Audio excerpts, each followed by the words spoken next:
What's up, gamers? It's Decrypted and also Cinder and Boo Bear. Hello, everybody. Hello. Dahlia, congrats on first. JD, congrats on second. Insomnia, congrats on third. Ariel, thank you so much for the 3 years of subs. Thank you. I will figure out the 3-year pen at some point. And Cubic, hello. I hope you're having a good day, everybody. Hello. Made Fangy? Wait, why made Fangy? Oh, for the 3-year pen? I'm still deciding. There's so many good options. Because I really like the suggestion someone had for a pixel Fangy, too. Cinder, you're gonna hurt their ears. That's not nice. It's not nice. But hello, everyone. We are back with more 999 today. A yawning Fangy pen. Or a ferocious roar pen. We could do that, maybe. We have so many options. But we are going to, would you like to start the game without creating save data? No. Continue? So you click to load. But I don't want to load, I want to... That's why I'm confused. Would it be here? Is this it? I want to start our 3rd playthrough. Oh, hang in there, buddy. Okay, here we go. I think this will be our 3rd one. The Yawngate pin. It just says hashtag Yawngate. Okay. We will... What the? Creature, my goodness.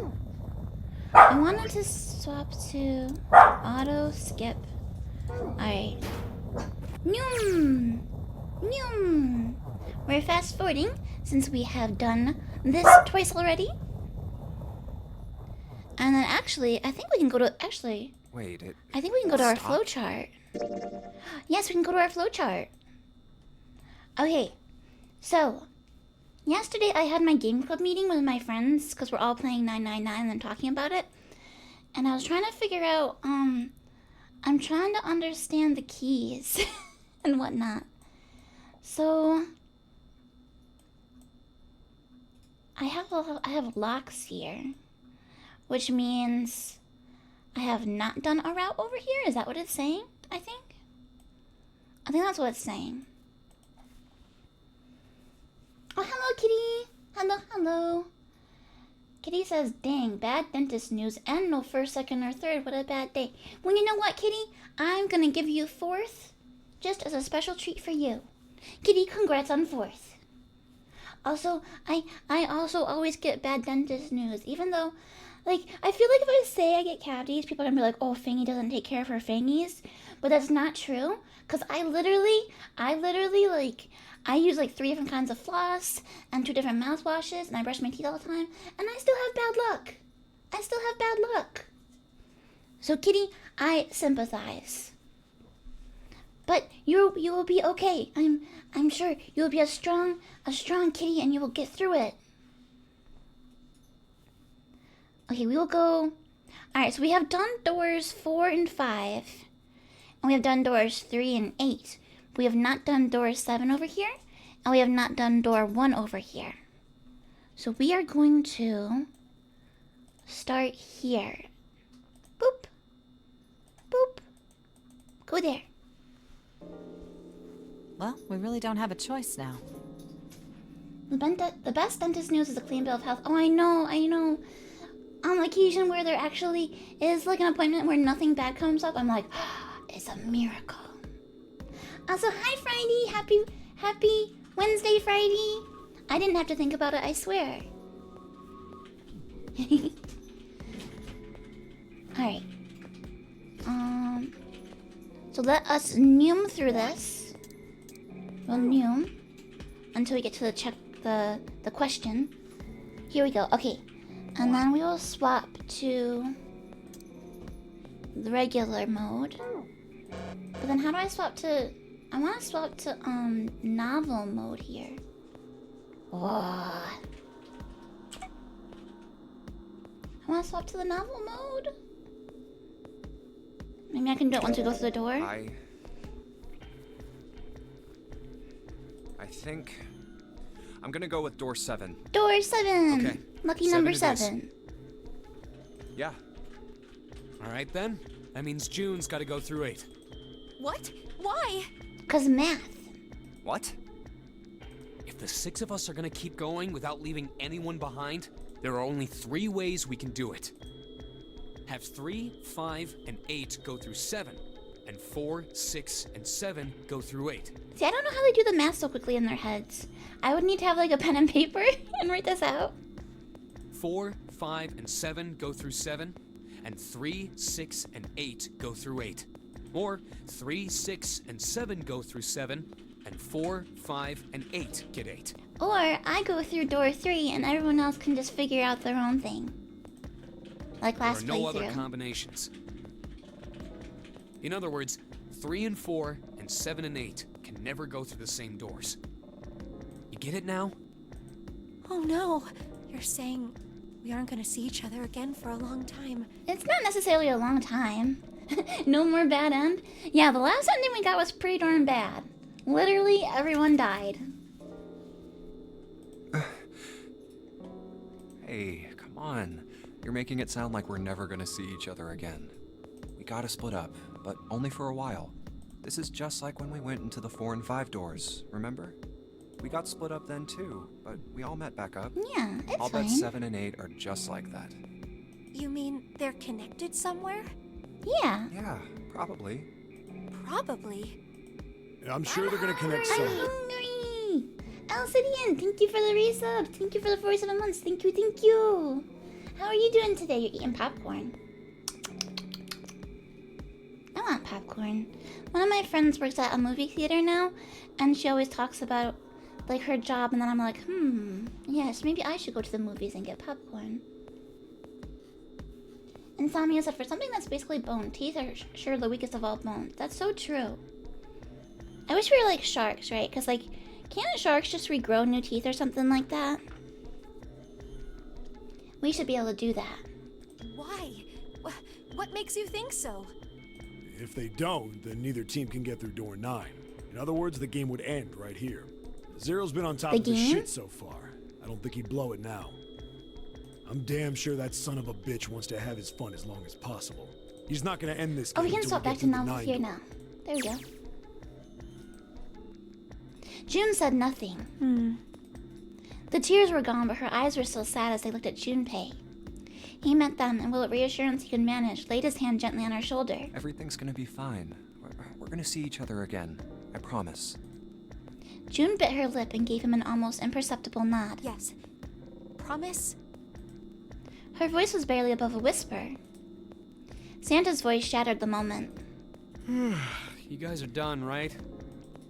He stretched and continued. Anyway, that's pretty much it. Clover and I will both go into separate groups. I figure I'll take 8 and Clover can take 7. Oh, so Clover's going with me this time. Any problems with that, Clover? Clover looked away and was silent for a moment. So this is right after Snake disappeared. Whatever. It was more of a dismissal than an agreement, but Santa didn't seem to care. Alright, we're ready to go then. Let's move. At Santa's command, the group split and headed for their respective doors. Clover, 7, and Junpei walked towards door 7. Santa, Lotus, and June headed for door 8. And Ace is sleeping in the bed. For a long moment, they stood in front of the door. 7 took a deep breath. You guys ready? Yeah. Okay. Okay. Let's go. Bombs initiate! It's open. A narrow hallway stretched out before them. 7 and Clover leapt through the door. Let's do this! Hurry! The moment they did, their bracelets beeped. Pop, pop. The detonators on the bracelets had been activated. Junpei stepped forward to follow them. But as he was about to step over the threshold, he stopped. He looked to his right, toward door 8. June stood there, a mirror image of Junpei. She turned and looked towards him. Their eyes met. They nodded. June. Jumpy.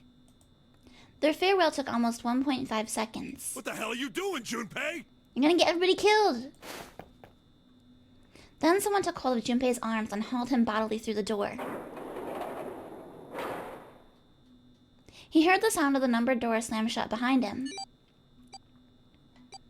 His bracelet gave a cold electronic beep. Only 81 seconds left!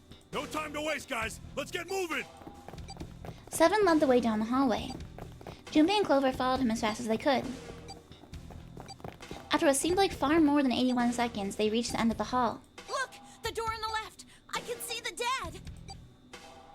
There was no time to rest or catch their breath. All three slammed their hands in quick succession over the scanner panel on the dead.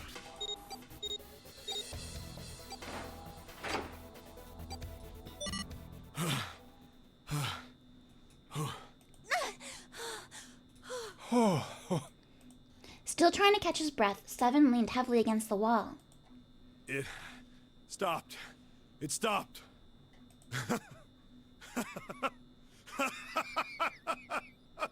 JD said, yeah, Junpei can't get everyone killed. That's Fangy's job. Just ask the Onion siblings. Wasn't it? I thought it was a father and daughter Onion. Were they siblings? Katie says this antibiotic smells of banana. That's cool. I don't think the ones I get ever like smell like anything. They're always like the capsules. And they're always like huge. I don't like it. His smile seemed forced and a little crooked. This is the second time we've gone through one of these numbered doors, but whew, you never really get used to it. He stood up straight, no longer out of breath, and wiped some of the sweat from his head and neck. Clover smirked at him. I would have thought a guy your size would have bigger balls than that. Clover! What? What the hell did you just say? Say it again! I dare you! You have no... You little... You wanna die? I'd like to see you try. You fucking brat! Alright, let's go! Why is everything escalating? Hey, calm down, guys. This isn't the time for this.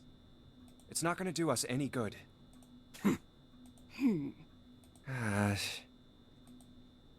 Junpei sighed. Sometimes he wondered if the doors and the puzzles were really the greatest challenge they faced. Wait here for a minute, alright? I'm gonna go see if there are any other doors. You got an oral suspension? Is that like a liquid?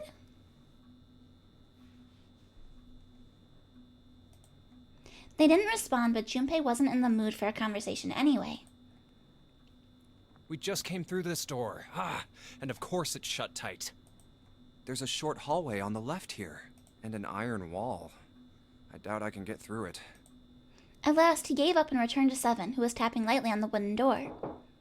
This door's the only option we've got, right? Yeah, looks like it. Hey, something's written on the door. An oral suspension is a liquid? Okay, I thought so because I feel like Baldur's Gate has suspensions in them. In like the potion making area. Something is written on the door? On that iron plate. What iron plate? It says operating room. If this thing's telling the truth, there could be body parts inside here. Well, this is probably not going to be pleasant. Why would there be body parts in here? On an abandoned ship. Something about it made Junpei feel nervous. Well, there's no point to standing around. It's okay, it's the garbage trucks. It's the garbage trucks, it's okay. Oh goodness, it's garbage day, it's very upsetting. Very upsetting indeed. Might as well go in and see what's waiting for us. Okay, you scared them away, they're gone. Good job. Seven grabbed the brass knob and slowly opened the door. The creak of... Quiet. Quiet. No. No. The creak of the hinge sounded like the groan of an old woman. What's wrong? No, it's nothing. A chill snaked its way down Junpei's spine. Let's just go. Quickly, he gathered what courage he could and took the first step into the room. Seven followed with Clover right behind him. Huh? Part of the room just past the door was obscured by a screen. What the hell is this? Why don't we take a look? Hey, Clover! Clover's curiosity got the better of her, and she darted past Junpei to peer around the screen. Ah! Her scream nearly blew out Junpei's eardrums. What? Clover! He and Seven ran towards Clover to see what had frightened her. Hey, what's wrong? They rounded the screen and the cause of her outburst was immediately clear. What the hell is this? That's obviously a mannequin. Is this a corpse? No! It was something that looked kind of like a human lying across some sort of bed. No, not a bed. An operating table. The table sat on a rusty steel lift, and a cluster of bright operating lights shone down on it from the ceiling. We should probably take a closer look. This is gonna be like the board game. Operation. Yeah. Slowly they approached. As they got closer to the body, it became clear that it wasn't a body at all. This is... What the hell? That's just a huge doll or something. Doll? Ah, hey Scott, hello. Clover did not look terribly comforted. Slowly she approached the operating table and looked as intently as possible, from as far away as possible, at the thing. Junpei could see her relax. You're right. It's only a doll. Man, it really scared me. I don't think that heart is anatomically correct. She heaved a great sigh of relief and wiped a few drops of sweat from her forehead. Seven smirked. Well, I guess it would have been weird if you actually had any balls. Shut it! Don't you start with me, fatty. Oh, what's this? You want a piece of me, short stuff? Yeah, bring it on, you whale! Hey, guys, not again, okay? Everyone in this game is Seriously, fighting. knock it off. Jeez. Anyway, it looks like he's got something the two of you could stand to have a little more of. What is that? I'm talking about a heart. Oh, okay. Huh? Oh, this? You mean on his chest? Yeah. It was set a little higher than normal for a human body, but from the shape of the organ there could be no doubt that it was a heart. Why would there be a heart in a doll? I don't think it's a doll. You think maybe it's like a medical mannequin or something? Obviously? We're in an operating room. Maybe it's got more personal uses. Seven? Seven's grin was more than a little perverted. Clover glared at him. Anyway, how about we take a Okay, look around fair, this Clover, place? fair. Let's go. Okay. Sure thing.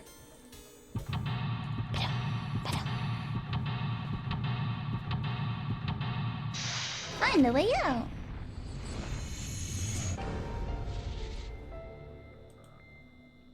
Yeah. It doesn't look like a real heart.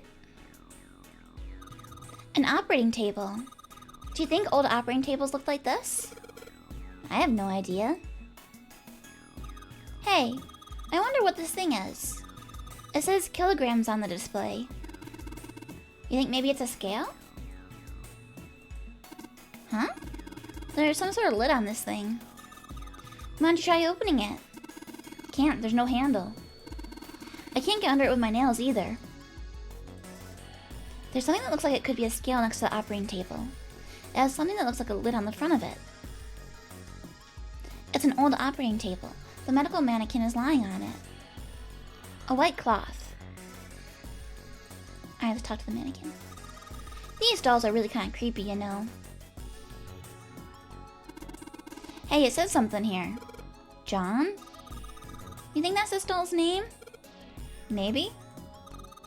This thing is creepy. I wonder why it's on the bed.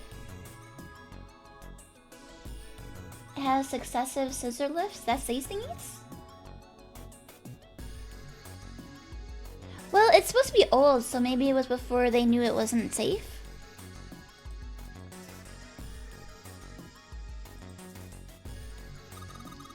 They use these for surgery, right? Let's see, syringes, cups, a plate. Why are those syringes so big? There's a sort of scissorish thing.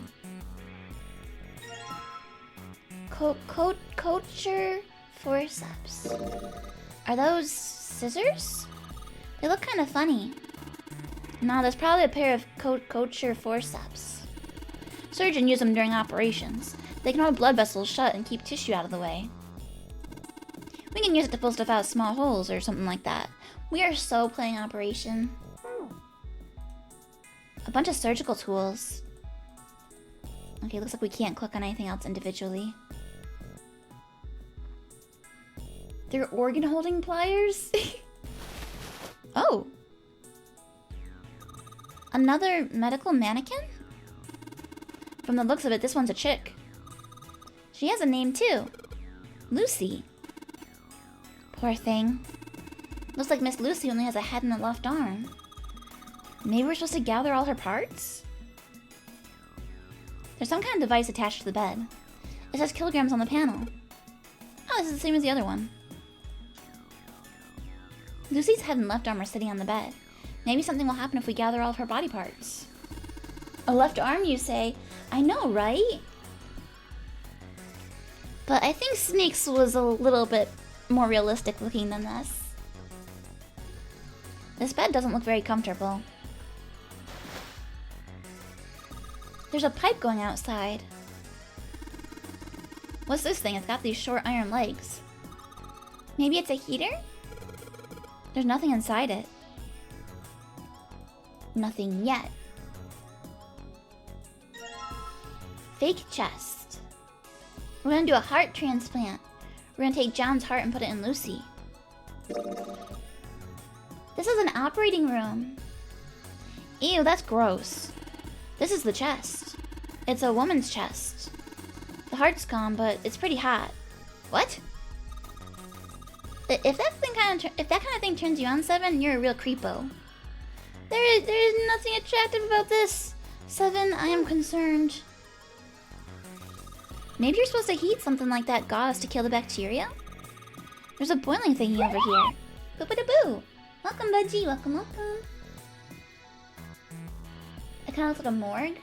Oh.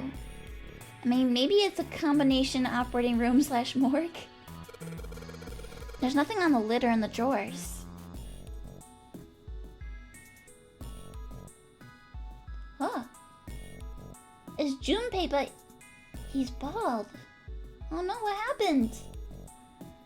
It's a thing for boiling tools to sterilize them, but there's nothing in the drawer. Should we sterilize our forceps? Huh? There's a lot of different kinds of medication. It's hard to tell them apart.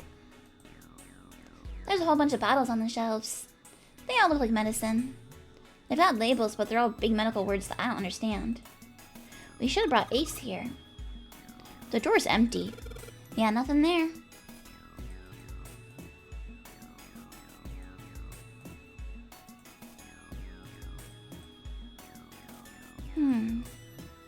The prep room. It's locked. We can probably find the key if we just look some more. Let's look somewhere else.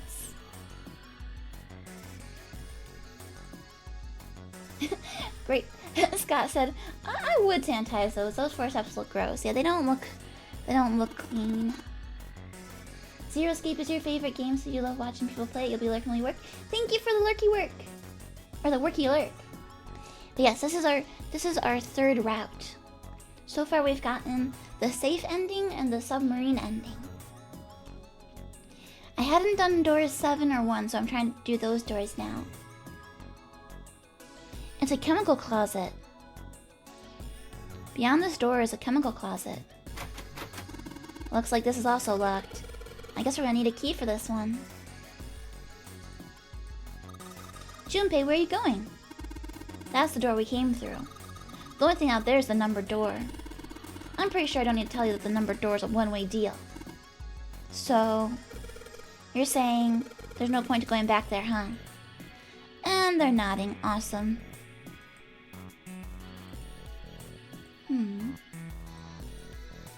Oh, okay, here's some more stuff.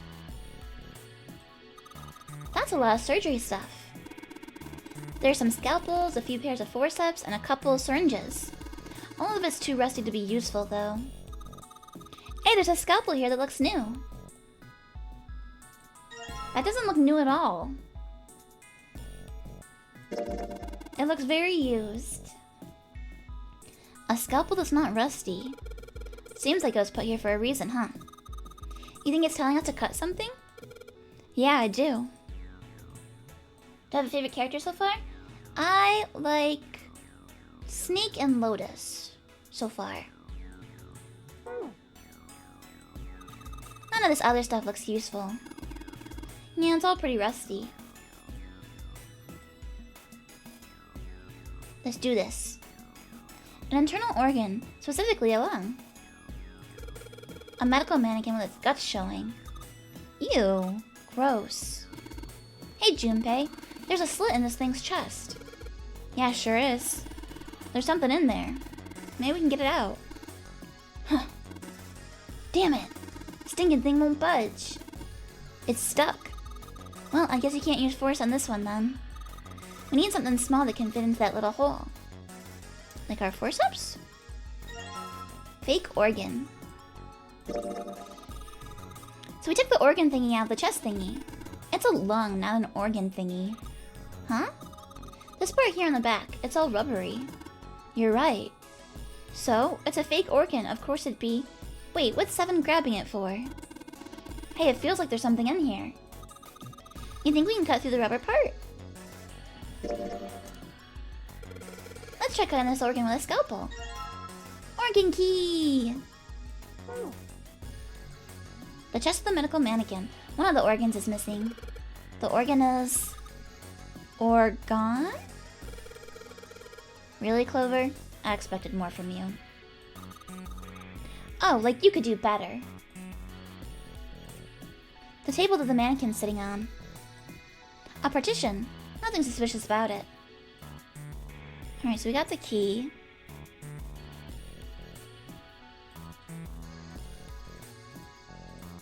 We'll try prep room first. Cool, it's unlocked.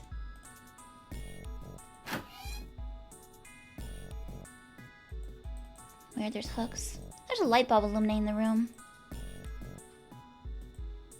I wonder whether they even let you go in that hallway area there. A cabinet with a drawer in it. Let's see if... Huh, a piece of paper. What's this? Is this some kind of medical record? New material's been added to the file screen. The file screen? There's nothing left in the drawer.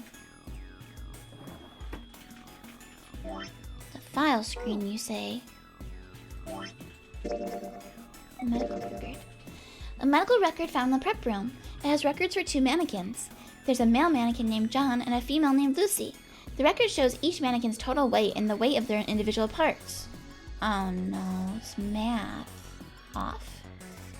Hint? Oh, it's to get rid of the text, to make it easier to see. Ugh. This is gonna be a pain.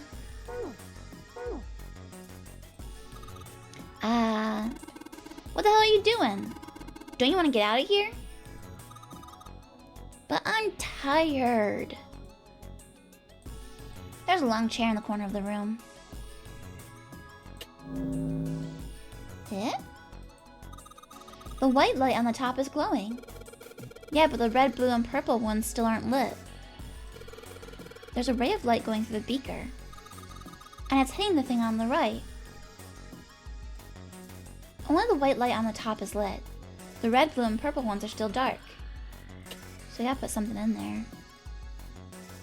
Oh, there's red, blue, and purple. It won't open. It looks like it's locked. There's a red plate on it. Do you think that means something? A locker with a red plate on it. It's locked and it won't open. Damn, it's not opening. Locked, of course. The blue plate on here seems a little suspicious, though.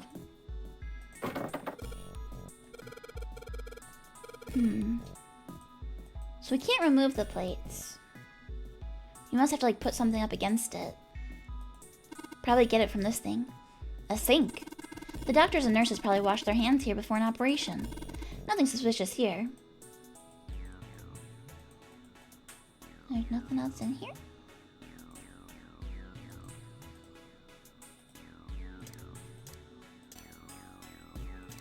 Maybe I should have, So there's one more door. No! It's locked. It won't even budge. Oh, it has one of the symbols though. It's the one that looks like a 4. I don't know which one that was. Do you think this is the exit? What's this? A light switch? Doesn't seem to be working.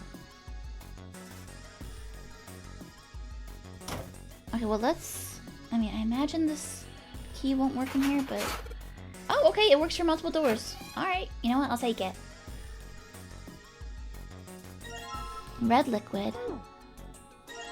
Blue liquid. There's a note on top of the table. Iron equals 1, salt equals 2, water equals 3. Carbon dioxide equals question mark, ammonia equals question mark, ethanol equals question mark. What do you think this is a hint for? Maybe it's got something to do with this box? This thing won't open. Is it locked? You probably need to put in a passcode. I mean, geez, they've even got a keypad on there. How much more obvious can you get? I can only enter 3 numbers. E is for enter and C is for clear. Once you input the number, press E. If you mess up, press C. Let's give it a shot. I don't know any numbers yet. Boop, boop, boop.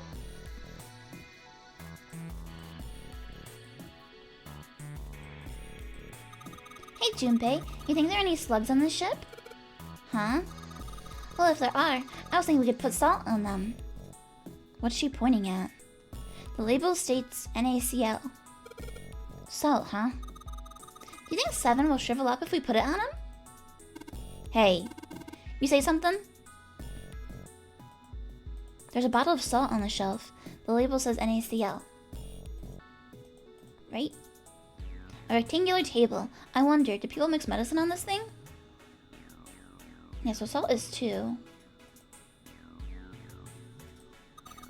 Junpei, there's a bottle of iron powder on the shelf.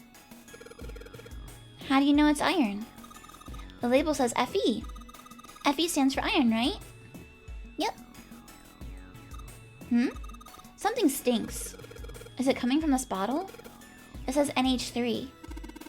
Well, that of course stinks. It's ammonia.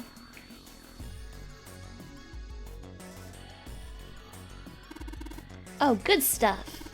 Let's go for a drink. What are you talking about? I'm talking about that bottle. It says C2H5OH, right? It's ethanol. That's right. It's also known as ethyl alcohol.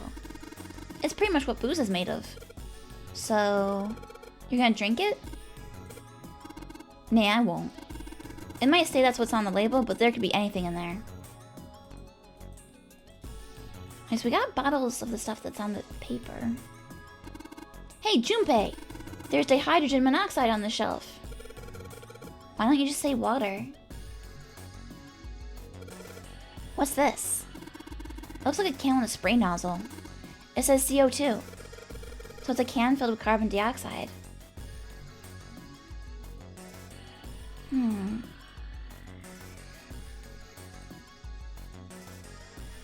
So if iron is 1 and salt is 2, water's 3.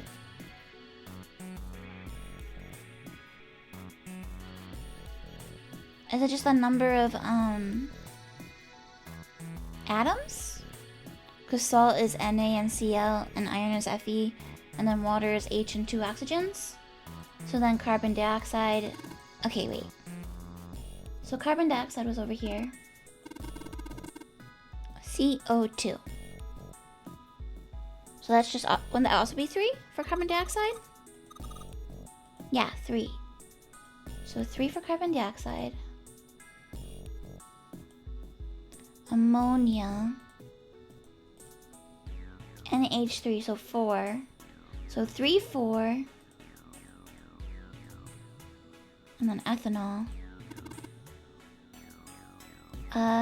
2, 7, 8, 9. So 3, 4, 9 maybe?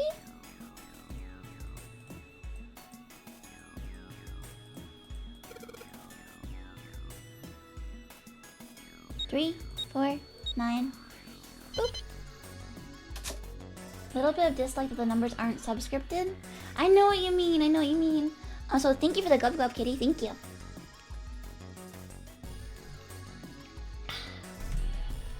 JD says, gotta make sure Dr. Crypto is properly sanitized before surgery. That's true. That's true. A fake heart. Oh, now we have 2 of them. Drowning time. Insomnia. 1, 2, 3, 4, 5, and then we got 5 for JD.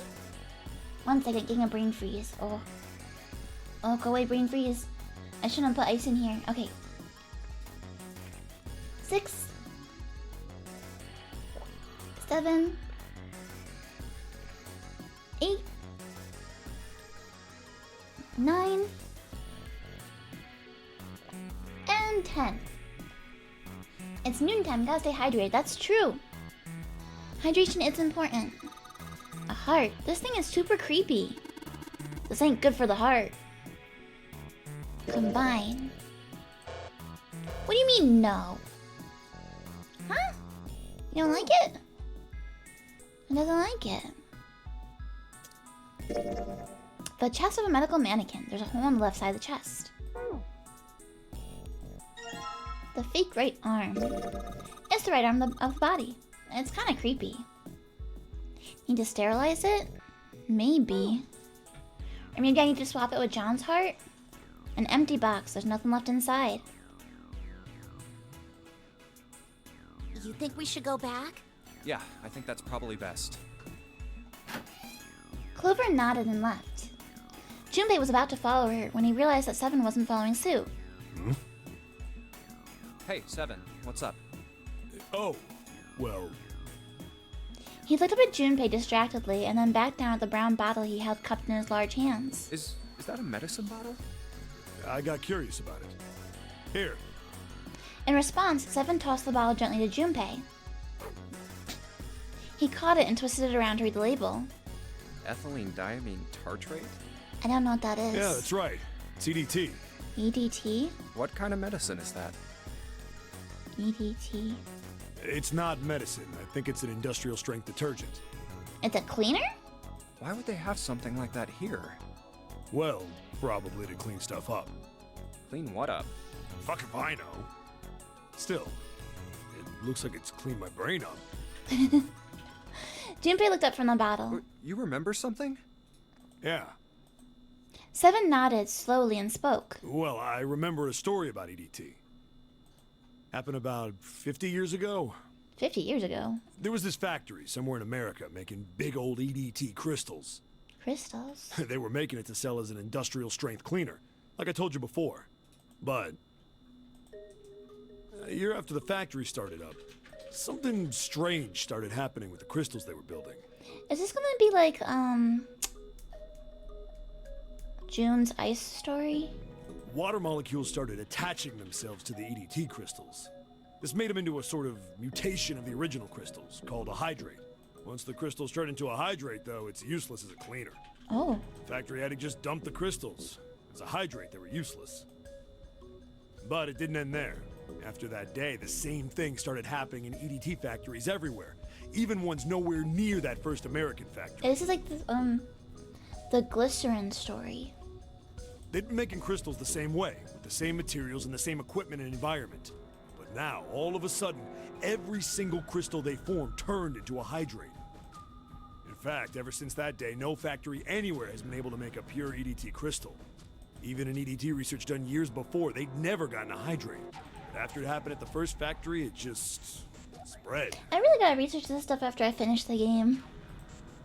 It was like... It's too dangerous to look it up right now, though.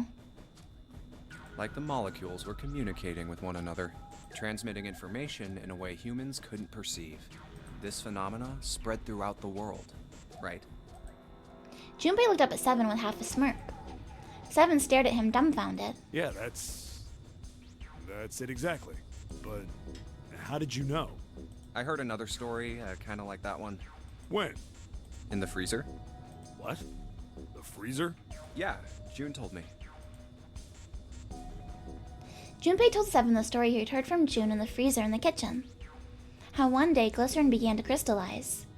and the story of ice that wouldn't melt at room temperature. When Junpei was done, Seven looked thoughtful and absent-mindedly rubbed the scar on his chin. Ice that doesn't melt at room temperature, huh? That sounds familiar? Yeah, hold up. I feel like I can remember something. It's right there. Seven squinted. His eyes stared off into space as if he were trying desperately to focus on something far away. Do you? Know about Ice 9? Do you know about Ice 9? Ice 9? Ice 9. Ice 9. Ice, ice, ice. Baby. Bum bum bum bada bum bum. Suddenly, Seven's eyes shot open. That's it. I remember now. That woman, she's on this boat. That woman? That woman? Alice! Who the frick is Alice? Who's Alice? Come on, the woman who won't melt at room temperature.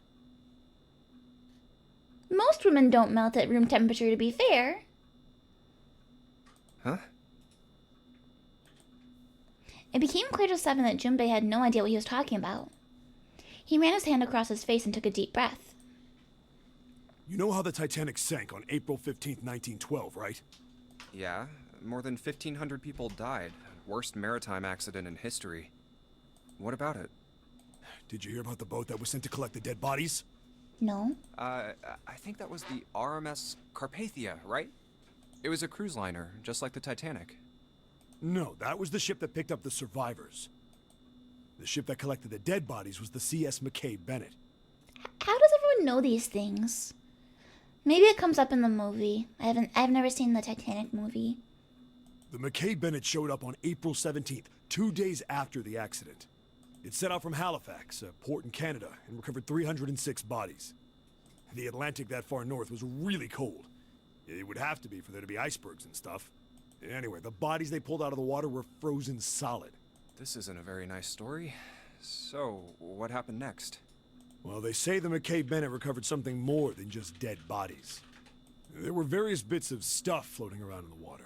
I was Things wondering, the yeah, drowned how had does that carried sound with them, or familiar? Stuff that dislodged as the Is ship there one of sank. those in the UK too? Things the drowned had carried with them, or stuff that dislodged as the ship sank. One of the things they found was a coffin.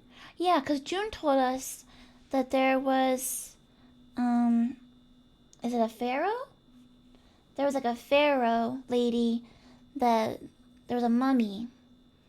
And she was on the Titanic, and that's why the Titanic sunk, because there was a curse. A coffin? Yeah, a wooden one.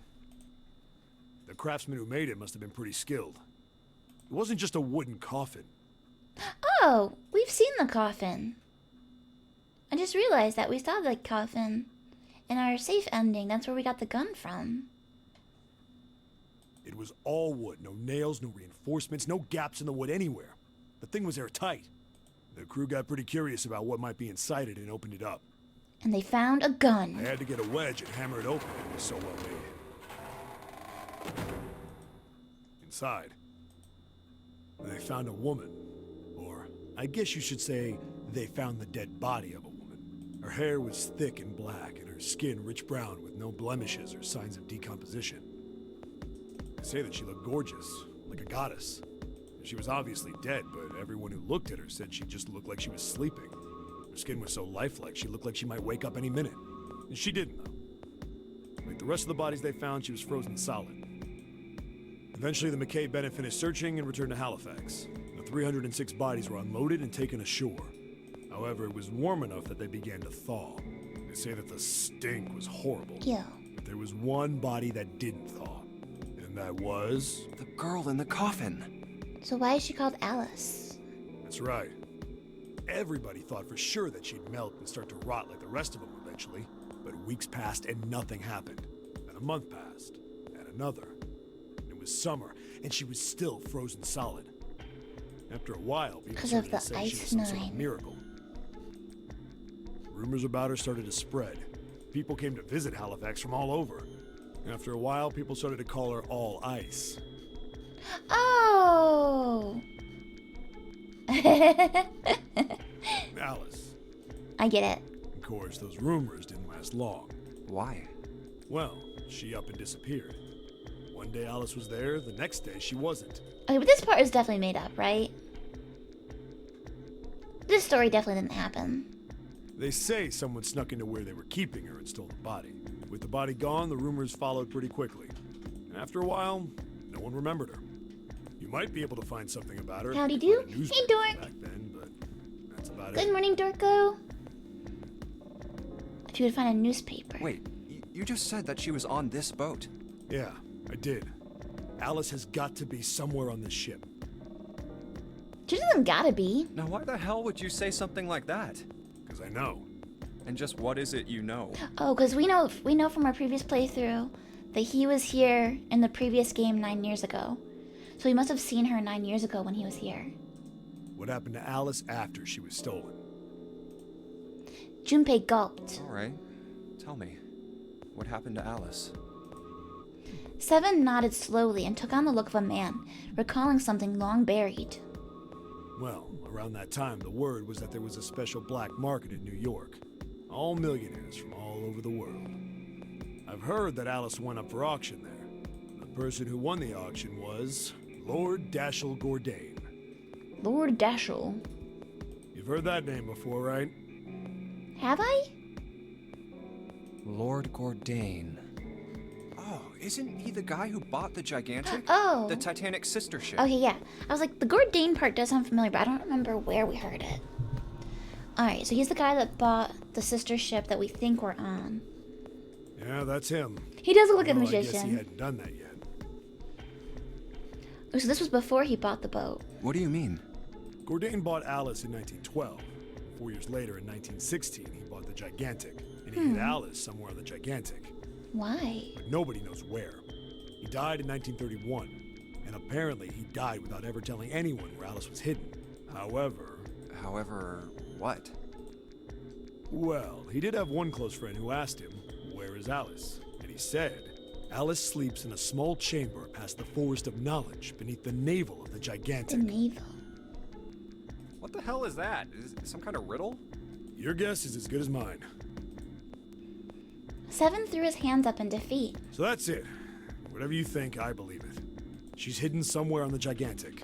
In other words, she's hidden somewhere on this ship. Forest of Knowledge. Keys of the library? Probably, that would make sense.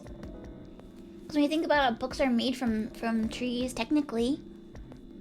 Paper, right? Sounds like he bought the ship specifically to store her, but why?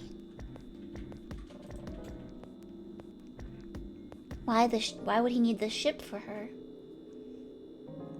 Before Junpei could dispute Seven's rather bizarre claim, as Junpei was trying to figure out what on earth he was going to say next, Clover's shrill voice pierced the room.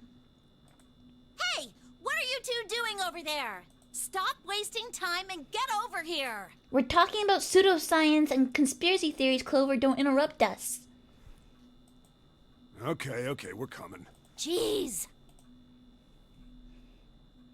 Seven looked at Junpei. Yeah, so anyway, that's the story. It might be useful someday. Don't forget it. Scott says, what year does this take place? I don't actually know.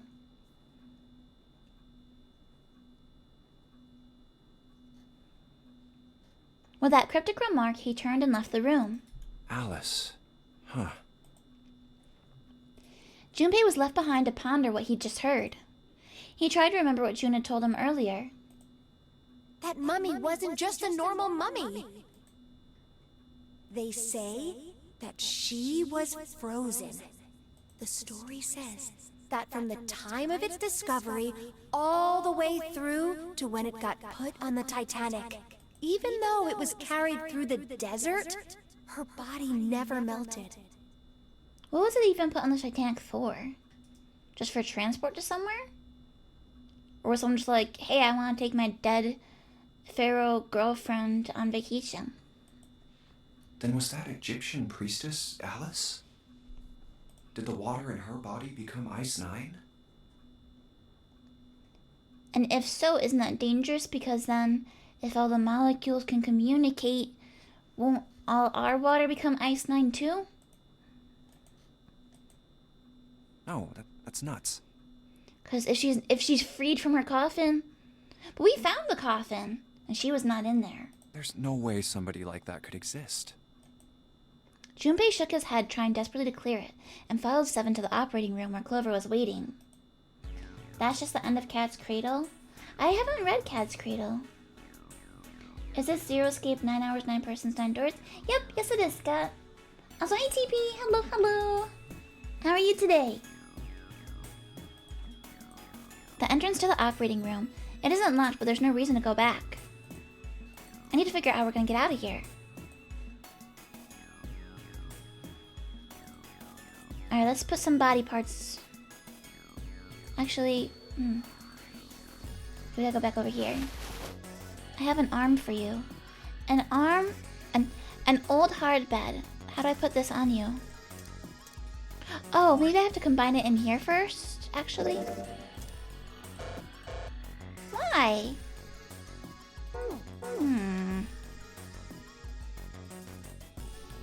Lucy had left armor sitting on the bed. Maybe something will happen if we gather all of her body parts. I'm trying! I don't know how to put it on there. Okay, well I have these liquids. So we can go in here. So I think we can do this now, maybe. Oh. JD says maybe it takes place in 2027 because 27 is 9 plus 9 plus 9. Maybe.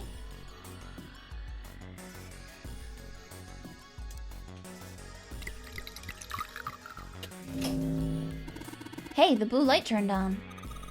And I heard a noise. It sounded like something unlocking.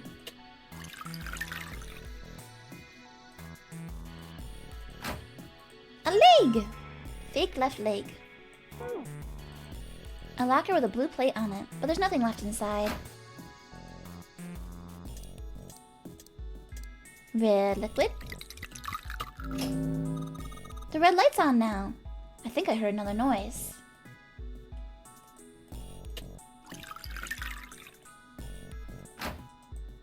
Another leg. Alright, and then combine. No?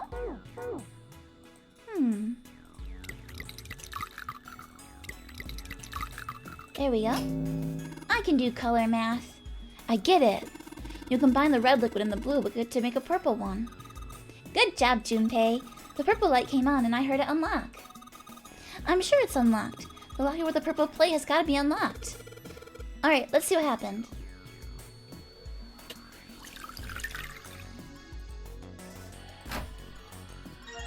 A belly!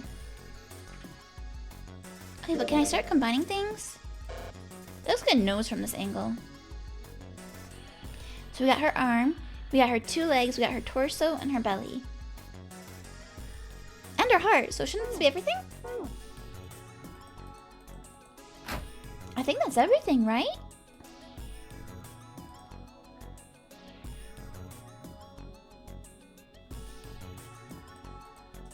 It's locked, it won't open. Ah, my key is gone now. I guess I didn't need it anymore.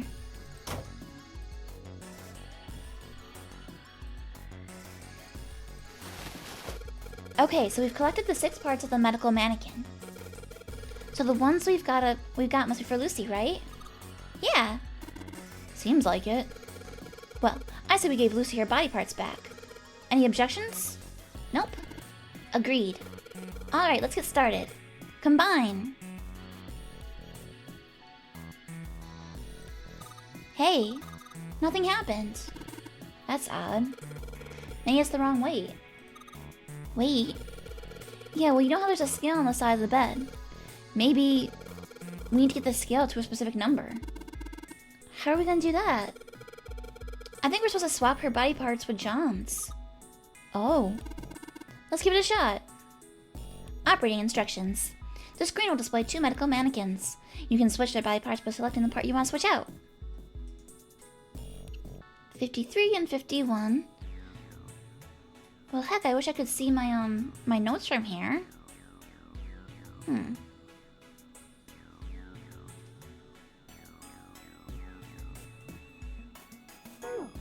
want to see my notes. No dice. I think if we knew the weight of each part, we could figure it out. So if we go to our file...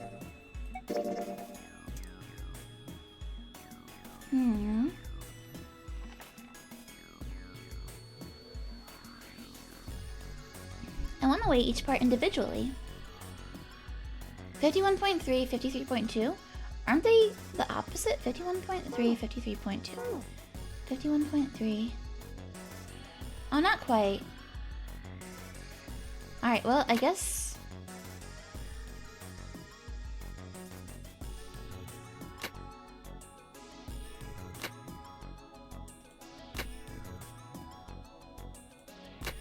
$53.3? I need 53.2, don't I? Oh no, where did I go wrong? 53.5. Oh! Hey Junpei, I just heard something. It came from John's operating table. Better check it out. Why does she weigh more? Maybe... even though her parts are smaller, they're filled with a heavier material? Hey Junpei, look at the scale! Huh? The lid on the scale. Hey, it opened! Oh, I get it. It must have opened because we matched John's weight to what's on the chart. Jupiter key! There's a mark engraved on this key. I think it's the Jupiter symbol. I wonder why we still have the liquid.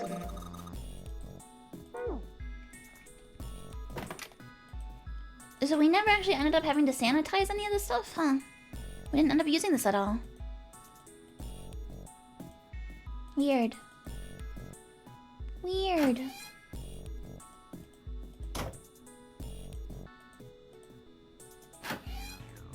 Wee.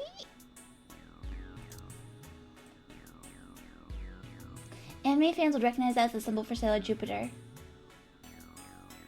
You know what? I watched Sailor Moon when I was a kid, but I don't actually remember the symbols from there at all. Other than, like, Venus.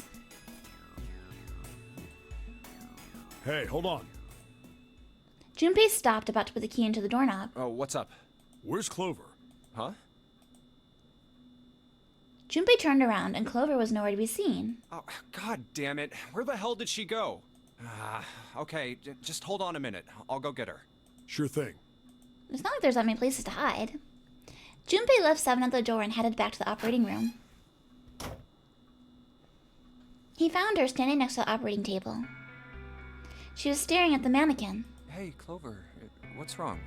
Come on, let's get out of here. She didn't respond.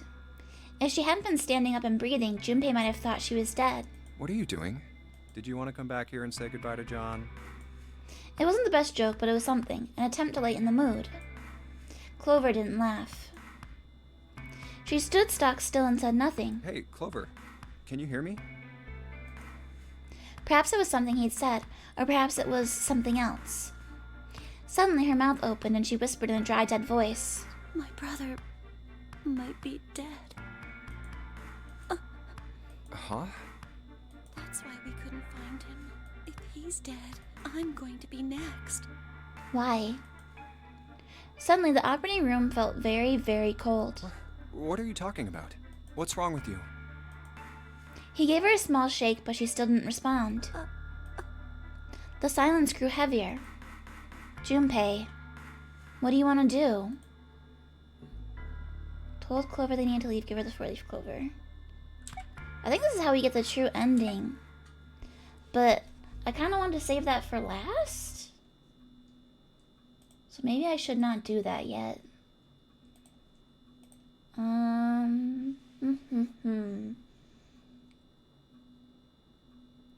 Yeah.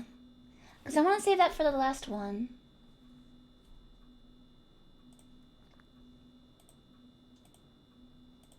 Alright, we should save that for last. So we're going to tell her that we need to leave. Let's just get out of here.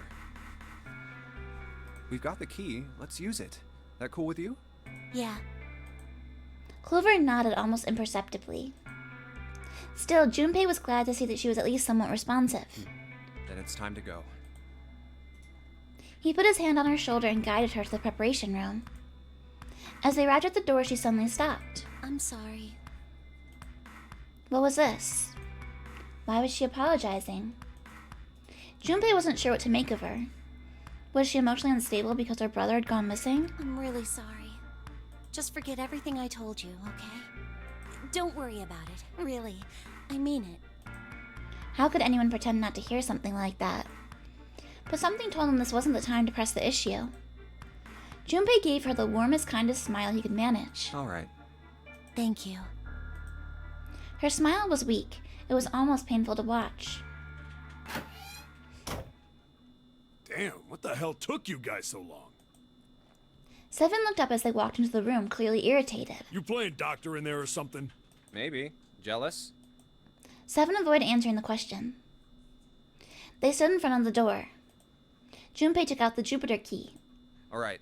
I'm gonna open it now. Is that cool? You don't need to keep asking, just do it, alright? Fine then. He slid the key into the keyhole and turned it. He felt it unlock. The door opened with a soft, melancholy creak.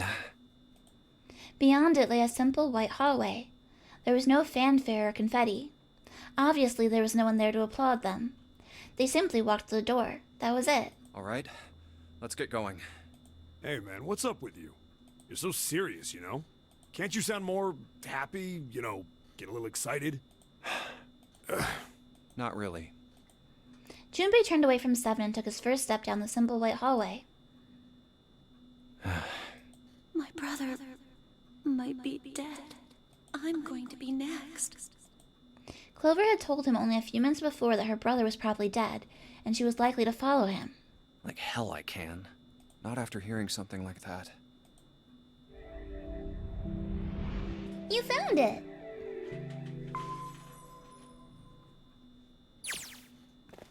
They left the operating room. The hallway took them around several corners and past several doors, but they were all locked. There too, huh? Every door in this place is locked up tight. How about that one? The final door was hidden in a corner of the hall. May as well give it a try. Junpei grabbed the handle.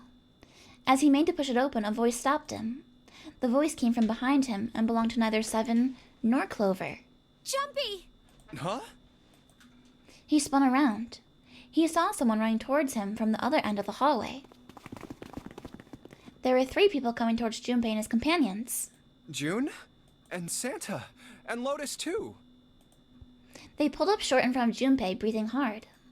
Whoa! What the hell is this? What are you doing here? What? But we didn't... Before he could finish, Clover spoke. Hey guys! Could you come take a look at this? She was standing near the end of a small hallway that branched off to the right. The rest of them ran over to her, curious as to what she'd found. Look on the wall here. There was something on the wall at the end of the hallway. A map of the ship's interior? It says C deck. So it's the map for this floor then? Whoa, Door whoa. 7. Door 8. Yep. They both eventually end up at this hallway. In fact, Yeah, isn't that what I said? We aren't going to be split up permanently till we find door 9. We might get separated for a little while, but we'll see each other again. Otherwise, we won't be able to open door 9. And that's how the nonary game works. makes sense. I see. Junpei looked at the map of the ship's interior again. Wait a sec. Hey, could this lead to... As he looked more closely, his surprising excitement gave way to weariness. Oh, You've got to be kidding me. So, like, if we look at our flowchart, we're almost back here again. Okay. So there might still be some more dialogue that we haven't seen, so we should wait. One by one, the others saw what he'd seen. We may as well go. yeah. They moved as one for the door. Oh, almost forgot. We should keep this. He pulled the map of the ship's interior off the wall, put it in his pocket, and followed the others. The 6 of them stood in front of the door, arrayed in a semicircle. Santa stepped forward. He took hold of the door and spoke without looking back at the other 5. Ready? I'm gonna open it. Slowly, all 5 nodded their silent assent. With a deep breath, Santa threw open the door.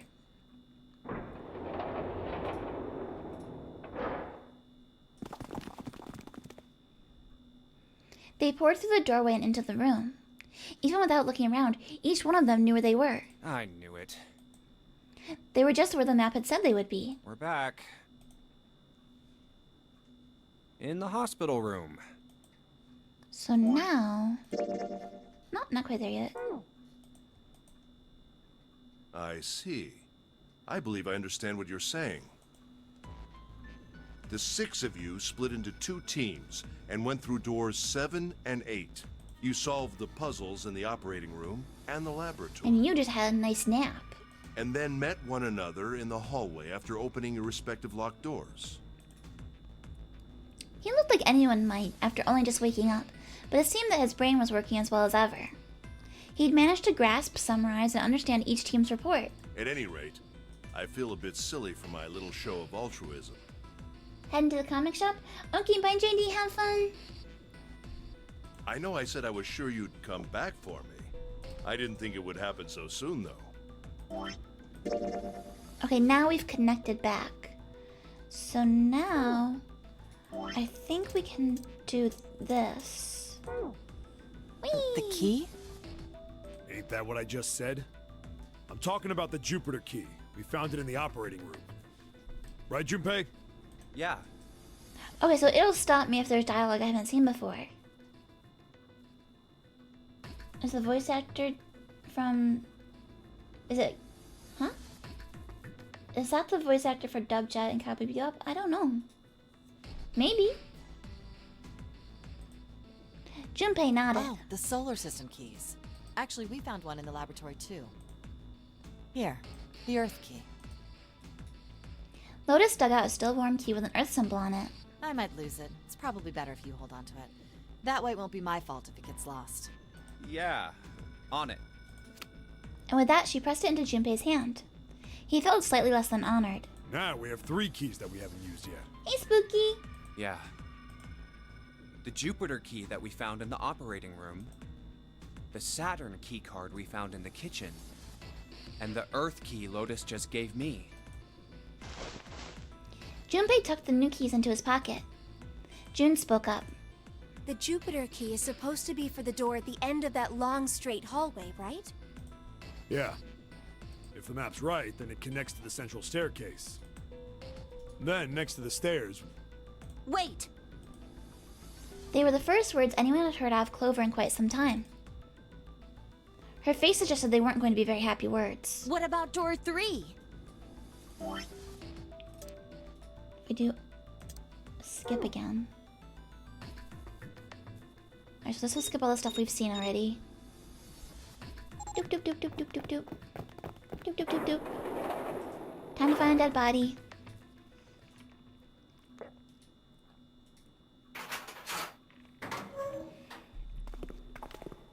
Doop doop doop doop doop doop doop. Hmm?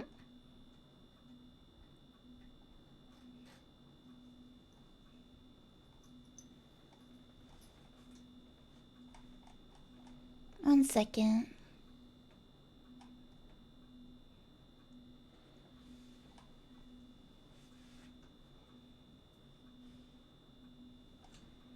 Did it pick a door for me?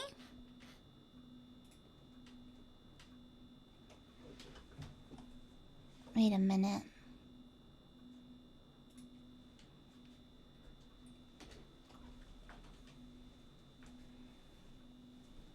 Okay, so they were going through door 3.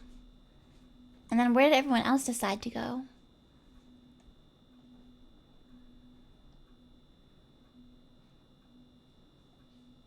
I guess we're just gonna go try out our keys?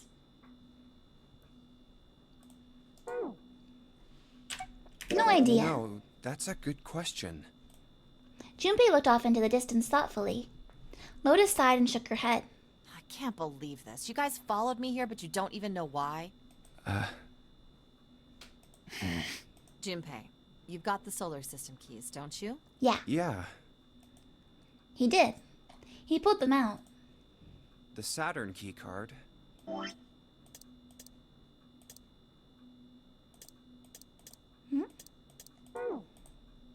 And the Earth key. What about him? Junpei didn't see what they had to do with anything, though. Both he and Santa were completely lost. Fortunately, June took pity on them. Don't you remember the elevator? On C deck, where we are now, there was a big elevator behind the stairs, remember? So And we're gonna next go to the find the other elevator, doors. there was a card reader with the Saturn symbol on it. And on A deck, on the door to the left, there was a keyhole with the Earth symbol on it, I think. So the 2 keys that Jumpy has? Should let us use the elevator and the door on A deck. Yes, that's right. June smiled, pleased with herself. So did Santa. All right, I got it. Let's get started then. What do you say we split into 2 teams? Lotus and I will search the Earth one, so you 2 can search Saturn, all right? Sounds good. Then you guys should take this key. Junpei handed the Earth key to Santa. They decided that their initial search should be brief. We have no idea what's on the other side of these. So don't go too far. Just search for 10 minutes and come back. Plan decided, the 2 teams split up. Junpei and June headed for the elevators. There's a card reader next to the left elevator. Then let's try out the Saturn key card.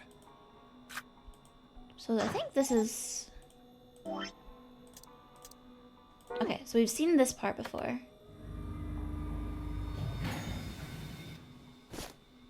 I think this is when we were checking on if the elevators were going to somewhere wet or not. June was probably afraid of being locked up alone with a boy. After a little thought, Junpei decided that she had been nervous about being locked up in such a small space alone with a boy. Well, we will be all alone in here. In a way, it was kind of cute. Very demure, you could say, he thought. Still, even though it wasn't exactly roomy in the elevator, they weren't going to be pressed up against one another. At least, they didn't have to be. Still, it was making her nervous. Very mindful, very demure. Thank you for lurking, Spooky. Junpei couldn't help but think how innocent she was. Jumpy? Huh?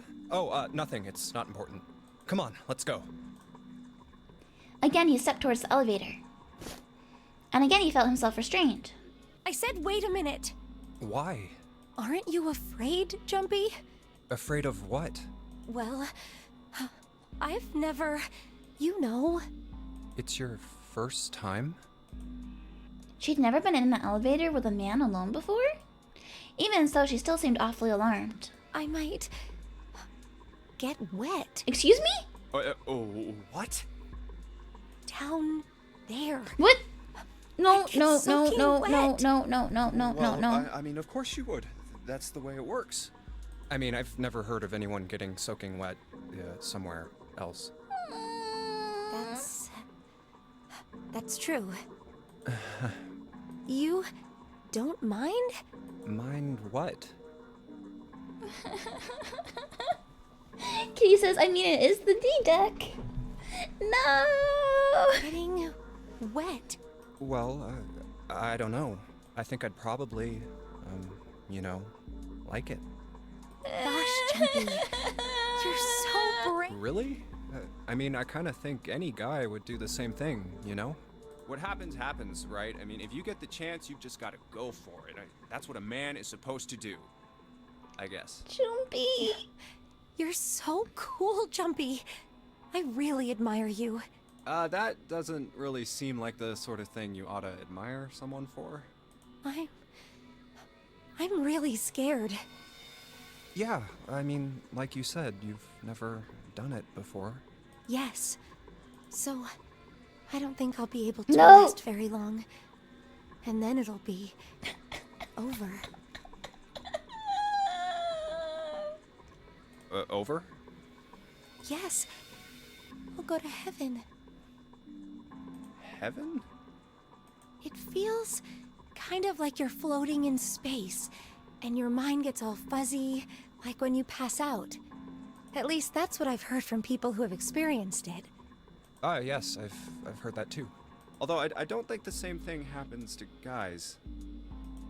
What? Huh? No, they are definitely not talking about the same thing. But it would happen to men too, wouldn't it? It would happen to anyone. Once it gets into your body, the same thing happens to everyone. Well, I mean, usually it doesn't go inside the man? I mean, generally. Yes, it does. Well, eventually it will. It's not like you really have a choice. Your body will force you to swallow some of it. Eventually. What are you trying to do to me? Oh no. Nothing. I'm not going to do anything to you. I'm just saying that that's what happens. It's a psychological reaction to what you're experiencing. Oh, is that so? Then it's only natural? Is that what's natural for living beings? Perhaps he'd been mistaken all these years. Had he misunderstood life so gravely? The thought terrified him. June seemed to be entirely oblivious to Junpei's mounting confusion and terror. I know most men probably have larger lungs, but even then, I don't think you could hold your breath for 20 or even 10 minutes. Eventually, you'd have to breathe, and then the water would get into your lungs. Once that happens, your body won't be able to get oxygen anymore, and you'll start to feel that floaty feeling as you pass out. Oh.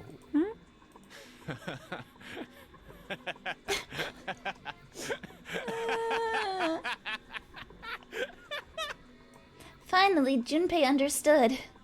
He understood what June was trying to say and why she was so scared. Yeah, you're right. You wouldn't last very long. See? She was afraid that the only elevator button pointed down. That meant, of course, that the elevator couldn't go any higher than the floor they were on. As he thought about it, Junpei realized he hadn't seen elevators on the A or B decks near the central staircase. All of which meant that the elevator could only convey them to the lower decks. Come to think of it, the lower floor, D deck, is completely underwater. An elevator heading to a submerged floor. That is pretty scary. Hey, wait a minute. This elevator came up from somewhere under us, right? Well, yes, I guess it did. It didn't open right away after you pressed the button. There was a motor noise, like it was moving, and then it opened. Yeah, exactly. Yes. So, take a look inside. Oh, so this much we've seen, I think. So we can skip through this. Yep, you're right, kitty. Skip, skip, skip. Skip, skip, skip. Skip the scene text. Skip the scene text.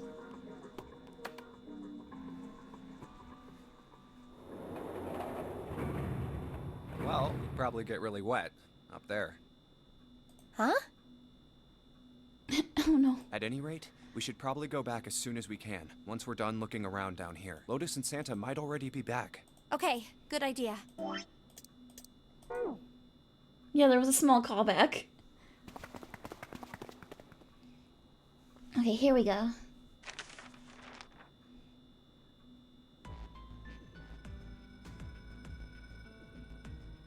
So I feel like Ace is going to have killed Clover, because we left Clover with him. No, guess not, because Seven was there to protect her.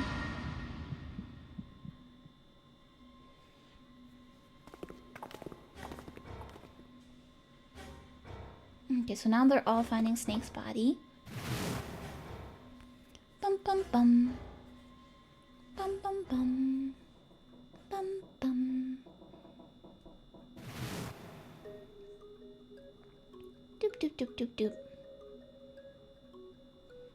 I'll use this as a break to drink some chai. Was Zero still on the ship with him? Junpei wasn't sure. He wasn't sure. Something's still strange. What was that? Well, I'm just wondering about one thing. And what's that? How can you be so sure that Zero's on this ship? Ace's eyebrows shot up. Really, Junpei? I confess I'm a little disappointed. Usually you're rather sharp. Isn't it obvious? Wait, it is? This ship. Huh? Zero said, "this ship," several times when he addressed us.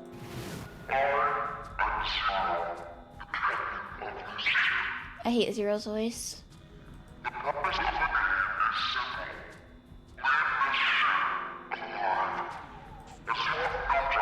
Ace, say Hermit Purple for no reason.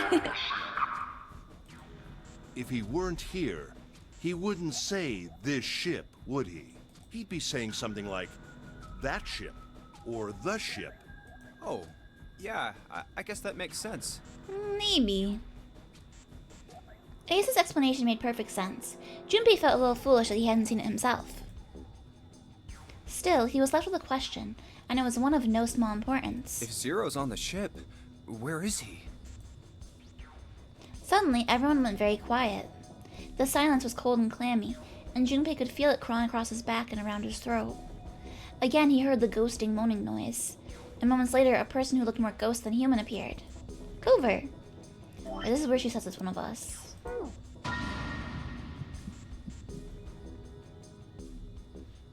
Was he one of them? Well, it's possible. Bum, bum, bum, bum, bum, bum, bum, bum, bum, bum, bum, bum.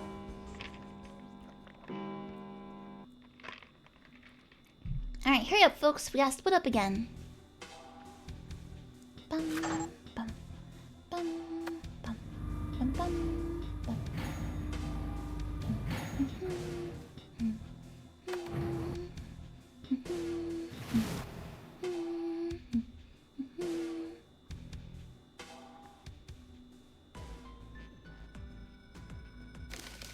Doop-de-doop-de-doo. And we'll pick door 1, because that's the only one we haven't been down.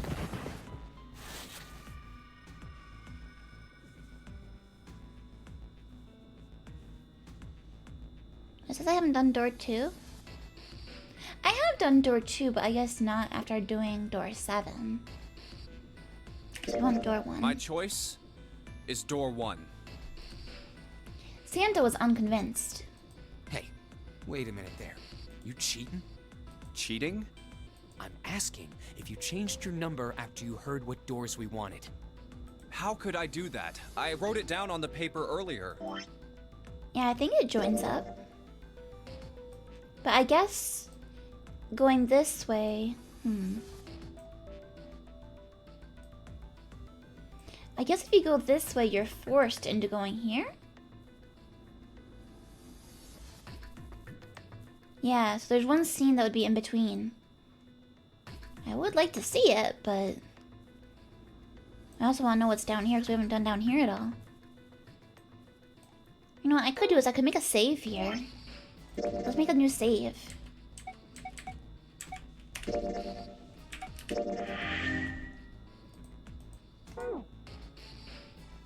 Let me see that. Sure, here. Junpei shrugged and handed it to him. Santa examined it furiously. The others peered at it as well. As they did, Junpei quickly slipped the piece of paper he'd been hiding into his pocket. Although he'd never know it now, Santa had been justified in his suspicions. Junpei had switched papers. I had 3 pieces of paper ready. For doors 1, 2, and 6. And I put the one with door 6 on it into the pot. He put a small mark on it so that he would know which one was his. I just needed to make sure I drew last. After I saw everyone else's result, I just chose whatever door I wanted.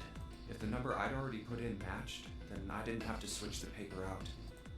Well, what does it say? He felt the urge to smirk. You got lucky. Junpei's a little bit conniving. Santa snorted and tossed the paper aside, frustrated. Very well. We've decided who will go through door 1. It will be Clover, Junpei, and myself. We're gonna do Clover and Ace. 1 plus 4 plus 5 equals 10. 1 plus 0 equals 1. Our only problem is the 2 remaining teams. June and I want door 6. Lotus and I want door 2. That's not good. No, the math doesn't work. We can't open either of those doors with only 2 people. Can they open one of the doors with the 4 of them, though? So June is 6. 6 plus 7 would be 13. Plus Lotus is 18 is 21. And then plus Santa's 3 is 24, so 6. So they're just gonna have to go through door 6. They have to go through door 6. Which I think is the torture room? If I remember correctly. Fine. 7, we'll go through door 6. 3 plus 6 plus 7 plus 8 equals 24. 2 plus 4 equals 6. Sure thing. I didn't really want to go through door 2 anyway. Besides, if we've got a younger girl with us, it'll lower the average age. Right, They're so June? mean to her. Well, I June was at a loss for words. Lotus was not. Pig. Get him, Just Lotus! wait and see. Get him! Her eyes were the eyes of a woman prepared to kill. A shiver ran down Junpei's spine. Calling me old. This is why men are such a pain in the ass. They're about as subtle as a brick. And they're at it again.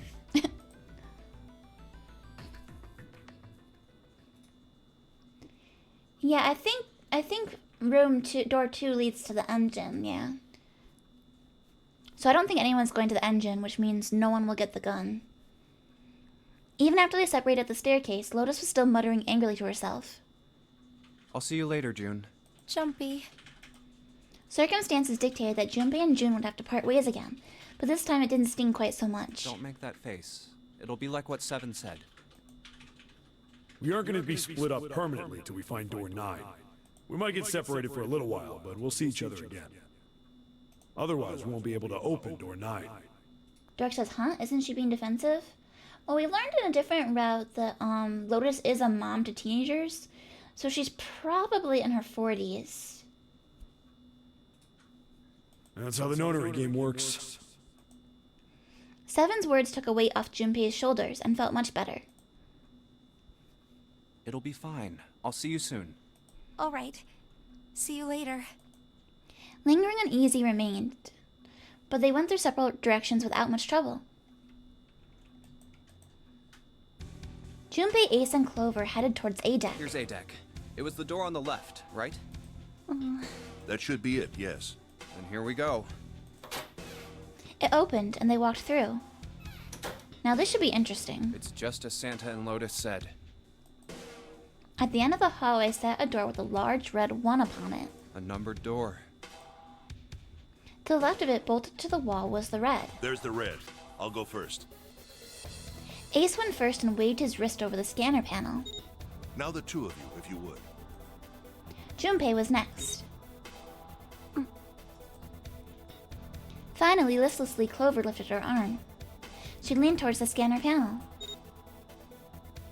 The third asterisk clicked to life and shone brightly.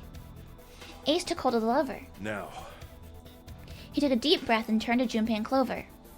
are you ready? Shall I pull it? Yeah, anytime. Clover said nothing.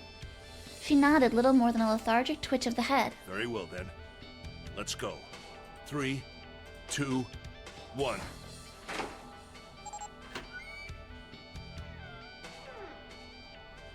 And it's open! Move it! They stumbled into the room. Where is it? Frantically, Junpei scanned the room. There it is. His eyes stopped on the device that would determine whether they lived or died. There it is! Over there! Someone he knew a long time ago cosplayed Clover? Oh, cool. How old was this game? I think it's like a decade old-ish. I think. Let me check. 999 release date. 2009. Okay, so not quite 10 years ago. Oh, no, wait. Yeah, 10. Okay. So that would be 16 years ago? Right? 2000. Math? Math. 2009, yeah. Yes. So over a decade ago. Next to the door they'd come through was the dead. As one, they ran to it. They put their hands over it as if they were fighting for it. VTuber math is hard. I don't think there's anything VTuber about it. I think it's just math.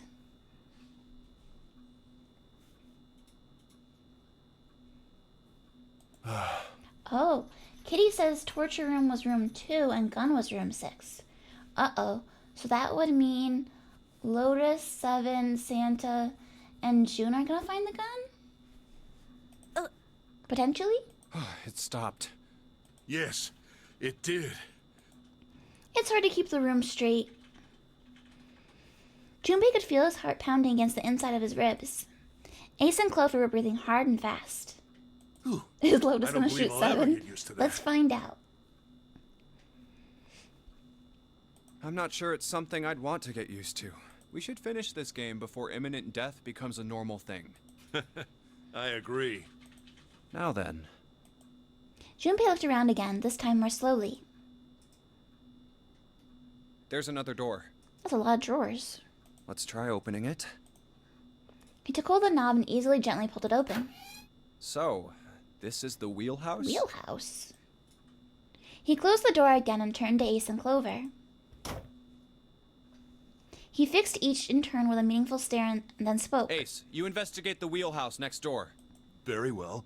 Clover, you're in charge of this room. Say something. Okay, I will. I'm bossy. Why am I so bossy? All right then, let's get started. What about me? What's my job?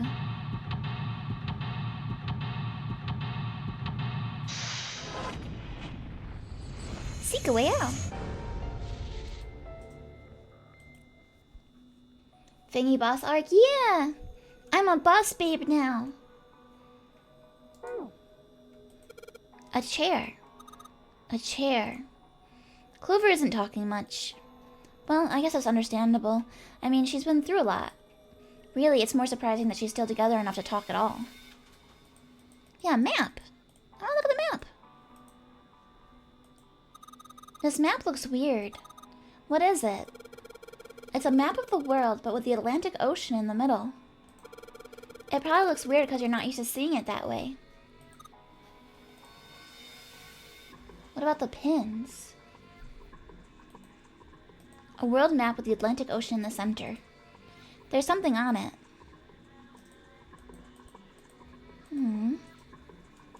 Some of the pins... What does it mean? 1, 2, 3, 4, 5, 6, there's 7 of them. The shelves are lined with books. Let's see what's in this blue one. There's something written on it. Ship's log. Huh? Ship's log, huh?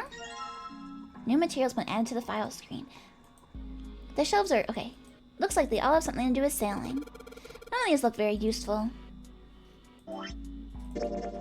The ship's log. A ship's log found in the chart room. The following is written on the last page. We leave soon for a new journey across the sea. After leaving port, we headed south and west. We turned southwest to steer around the continent and then proceeded northwest. We made port, then changed our heading to east for a time and are now heading due north. Soon we will dock in the United Kingdom, the homeland of this vessel. I feel like this is going to be the answer to some puzzle. That's a lot of directions. It's a wooden box. Maybe a case for letters? Hey Clover, you ever write letters? Nothing. It doesn't look very suspicious. Arr. The left drawer. Let's have a look. Nothing. A pocket watch. That's a pocket watch. She sure hasn't been saying much. And she just keeps looking at the floor. She seems kinda sad. Yeah, I wonder why. She just saw her brother get exploded. A voice he hadn't expected startled Junpei from his examination of the pocket watch. Oh, pocket watch. Might I take a look at it? This isn't your room, Ace. This isn't your wheelhouse. He spun around to find Ace standing in the doorway. Junpei shrugged and handed him the pocket watch. Hey, man.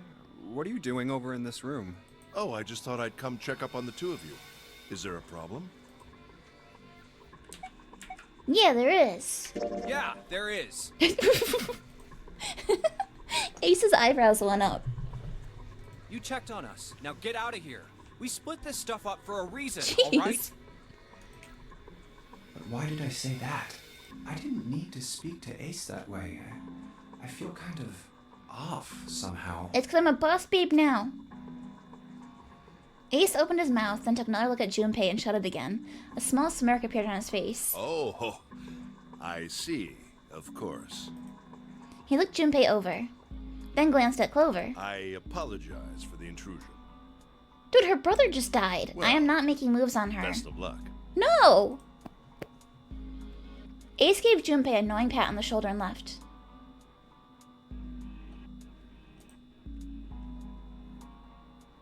Ow. For no reason he could fathom, Junpei's head began to hurt. Ah, what the hell? Ah, my head. A sharp pain in his head. How much time passed? He wasn't sure. But he did notice when Ace strode through the door. His smile was more of a smirk, and he had the air of a man who knew more than his opponent. Yes. There was something I wanted to check, if you don't mind. Yeah? What's that? Pardon me. With no warning, Ace slipped his hand into the pocket of Junpei's vest. Hey, what the hell are you doing? Whoa, what are you putting your hand in my pocket for? Stop! He reached for Ace's arm. But it was already too late. And the older man's hand was the pieces of paper Junpei had balled up and hidden in his pocket. Just as I thought. You switched them, didn't you, when we voted? Well, I can't say that I care. I managed to get through the numbered door I wanted, despite your mischief. Then, why did you... Oh, simple curiosity. I hope you won't think ill of me for it. Ace smiled, gave Junpei a friendly pat on the shoulder, and then turned on his heel and left. It was a small defeat, but it was a defeat. Junpei had lost the upper hand, and he knew it. He could feel his stomach begin to tense. Damn. Yeah, that was sus as heck. It's a light. Well, I guess she doesn't really feel like talking. She's not really paying attention to anything, is she? Her mind must be somewhere else. The right drawer, let's have a look. Nothing. A chair. Clover's not very talkative. Is she thinking about Snake?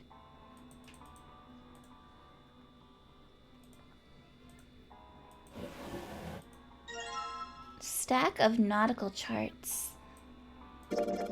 I think this is a nautical chart? There's this line on it here. I think the line is the route the ship is supposed to take. There are these dots all over the map.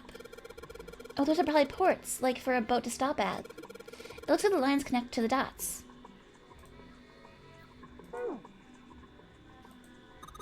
I guess this is probably for reading maps or something.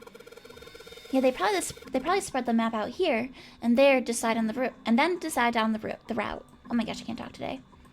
There's nothing left in the drawer. A light. That's kind of like a wilted flower. A world map with the Atlantic. Yeah, I want to try comparing this to our nautical charts, but what do these red pins mean? Well, the nautical charts I picked up earlier have a map like this one. Maybe one of them matches up to the pins or something. Let's see. Well, what do you know? It looks like this one's a match to the pins. Okay, so we've got 7 locations connected by straight lines. And each one has a word next to it. That's probably the speed. New material's been added to the file screen. Okay. A nautical table found in the chart room. It shows directions of south, west, southwest, northwest, east, north, and straight. There's a word next to each point on the map. Full, half, slow, full, half, dead stop. That's what it says. I'm guessing we gotta do something with the wheel.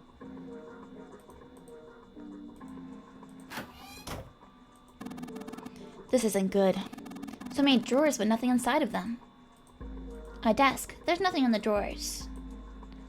There's another room on the other side of the window. A compass. It appears to be broken, however. You see? The glass cover's been smashed to pieces. A broken compass. Doesn't look like it'll be very useful.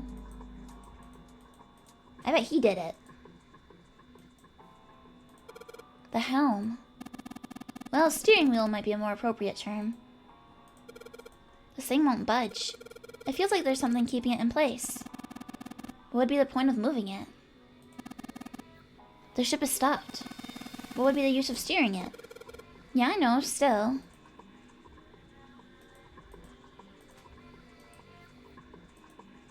What is that? Oh, we put the pocket watch here. It looks like this is some sort of lock. It's got a weird shaped indentation on it. Huh? The shape. Maybe. It does look like the pocket watch would fit here. Nothing. I imagine the pocket watch is intended to go in there. However, we may need to do something with the watch first. It says lock in bright red letters. Oh, that's the door we came through? Oh. Wow, there's another. Wait. Why are there multiple wheels? The heck is it? Oh, this is the thingy. An engine order telegraph. They use this on old ships to adjust the speed of the ship. Like the gear shift in a car? Well, it's a little different. This device doesn't connect directly to the engine. In short, it's a transmitter. The navigation officer uses it to set the speed of the ship, and then it sends a signal to the engine. There's a handle on top of it which can be moved back and forth to... Hold on. Huh? There's no handle. You're right, there isn't. It looks as though it was deliberately removed. An engine order telegraph, but the handle's been taken off. If we can find a replacement handle, I could probably get it to move. There's a metal plate bolted over the window. A wooden board. Nothing suspicious here. A steering wheel. There are handles placed at regular intervals, so that's easy to turn. Old school. Hey, a handle. Let's break one off. How do I break it off?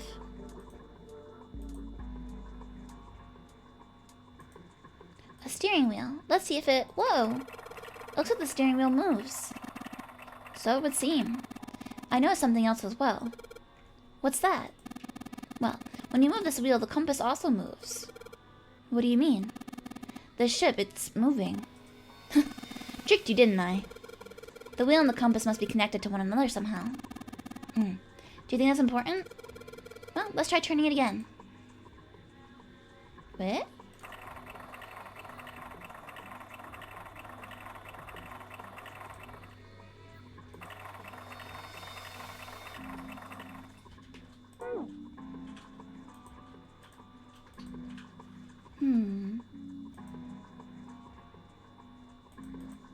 Is there anything else to investigate in here? There's a door down at the end there, looks like. What is this? Some kind of display? It looks a little like an electronic scoreboard. I imagine it was added recently. Ah, hello Yummy! Here to chill? You have no backside seating, please. An arrival board like at an airport, but there's nothing on it right now. So we gotta do something with our pocket watch. I need to get a handle.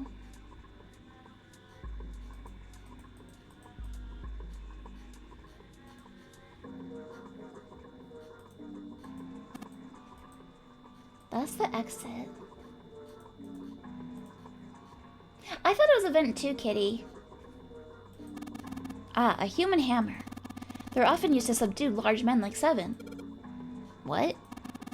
That was a joke, of course. Thank you, Captain Obvious. Ace, you really kind of suck at making jokes.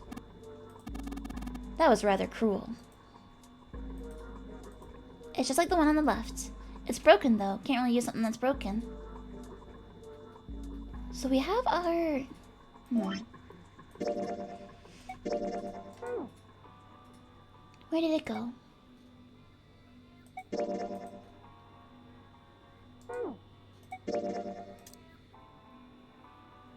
Alright, so full speed ahead. Half? Slow, full, half, dead stop? But then this thingy... I mean, yeah, it looks like that's what we plug into here. We need the handle first. Okay. The ship's log. Okay, I think I gotta write this stuff down. Okay, wait. South and west. Southwest. Northwest. East. North. I think these are the instructions for our wheel. Let's see. Steering wheel, steering wheel. If we move it, the direction changes. I swear I saw something that had directions on it. Maybe if I entered the directions in that order. Now when it says south and west, does that mean southwest or does it mean south and then west? So...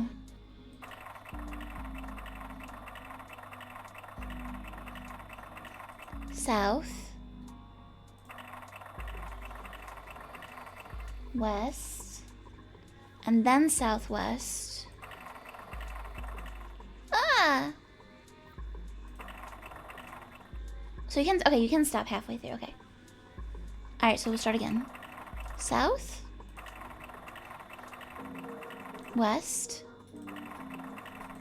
Southwest. Northwest. East. North. What the? The handle came off. Stooping so low, are you, Zero? Why is that stooping low? The handle that came off the steering wheel. A handle.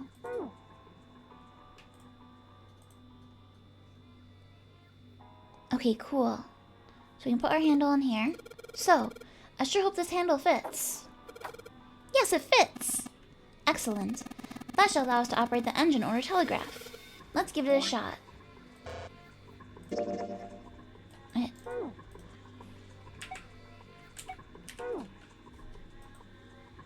But I need my instructions. I didn't write it down. Nothing's happening. Yeah, that's because I didn't plug anything in. Here we go. File. Nautical table. Okay, wait. I'll write it down in here. Full, half, slow, full, half, dead, stop. Okay. Alright, let's try it. Now, what are the controls for this? Full, half, slow, full, half,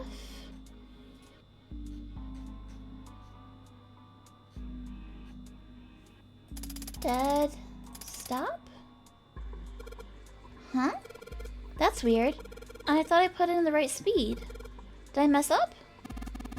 No, I don't think so. Look, something's happened on the back wall of the wheelhouse. Yeah, you're right. Let's check it out. The back wall? Oh! El Paso? Oh. There's something on the wall that looks kind of like an arrival board. There's a whole bunch of words on the left side of the display. What the hell is this? They're names of ports across the world. I imagine it's showing us the ship's route. You know, just like the ones you might see at an airport. Departing, XX carrier, XX flight, XX at X o'clock. Like that. Oh, I get it. It does kind of look like those are the names of all the ports along the ship's route. It looks like only one of those has a time on it, though. The time on the last line, right? 10 seconds past 3 o'clock. Perhaps that's the arrival time.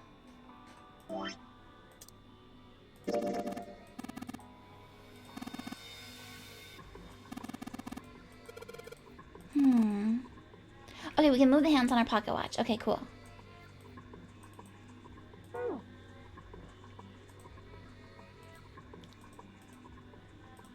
I want to use the watch. Oh, perhaps. Whoa, what's he doing? Excuse me, Junpei. Hey, he just took my pocket watch. Hey! What the hell are you doing? Just trust me. It should be fine now. Well, thanks for giving me the pocket watch back, but you don't need to look so smug about it. Let's see what he... Oh, he moved the hands. 10 seconds past 3 o'clock. Oh, so you changed it to match the final arrival time. Ace nodded slowly. You know what to do next, right? Give it a shot. There we go. Pop. Pop it in.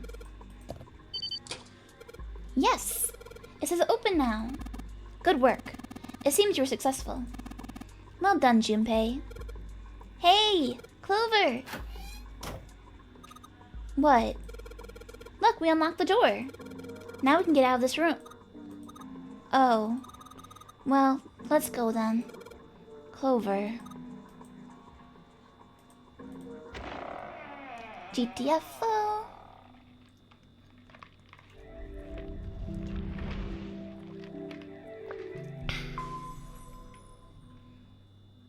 Oh, a hallway. It's far too narrow to be called one. They found themselves in a small space outside of the wheelhouse. On their left was a wooden door. This seems to be the only route. Yeah, let's go. Junpei pushed it open and stepped into the room beyond. Wow. It was full of all manner of turn-of-the-century electronic equipment. Well, these machines are weird. I've never seen any of them before. Huh? Wait, this one is... One smaller machine had a metal bar that ended in a circular handle. Ace seemed to recognize it. Ah, yes. A telegraph key. These were used to transmit Morse code a long time ago. Oh no, I don't know Morse code. He turned and slowly took in the room. This must be the communication office. Across the room from the door they'd enter through was another door. And that door? A metal plaque was nailed to it. It read, Captain's quarters. Huh. That's what it says. Then, do you think...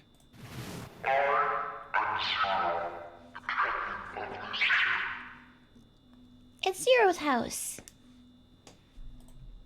Probably not. Ace swallowed. Junpei could feel his hands begin to sweat. Only Clover seemed unaffected. Well, we won't know if we don't open it. She walked up to the door and put her hand on the knob.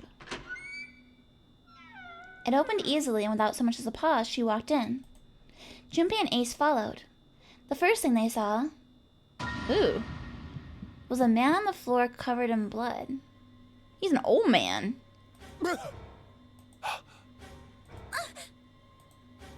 Junpei felt his body seize up. His mouth went dry and he felt very, very cold. The blood in his veins slowed to a crawl, and his heart tightened like a fist. Not again.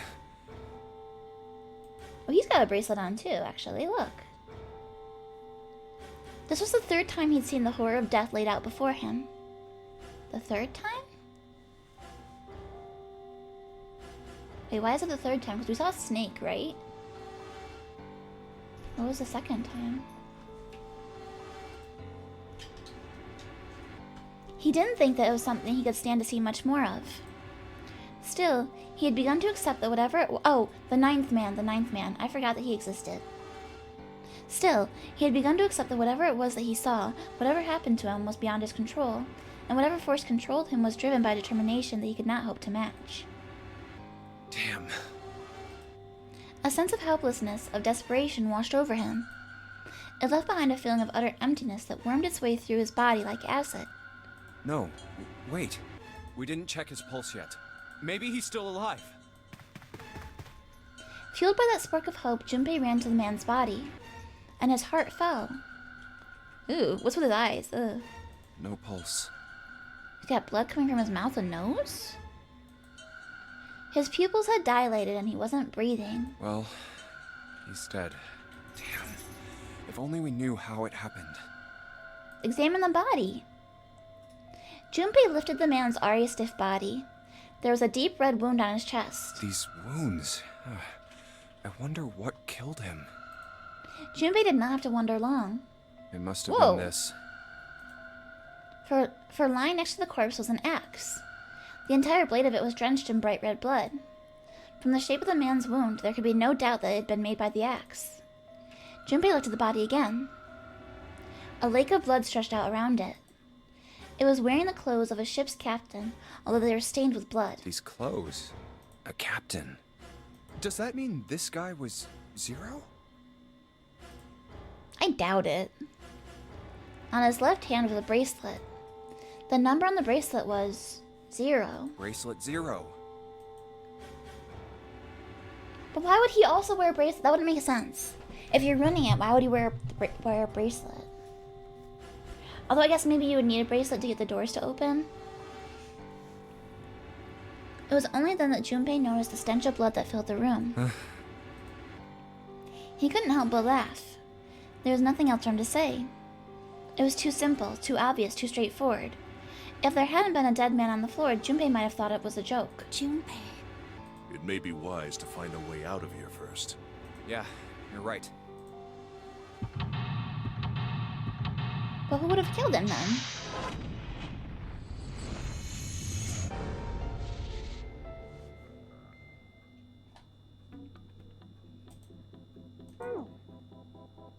Camera?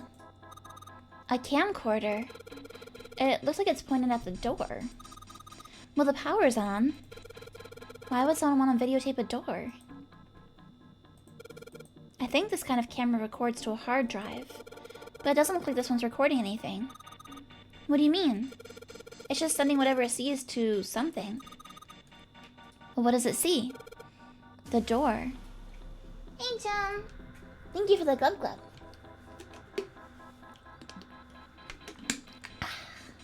How are you doing today? The display is dark. I guess the power isn't on. The control panel for the electronic lock. I guess I've got to put in a passcode. I don't think it's just about numbers. There's a hole in the bottom of it right there. I think you need to put a key in it first. What's with the double layer of security? There's a plaque on the door, but it doesn't say anything.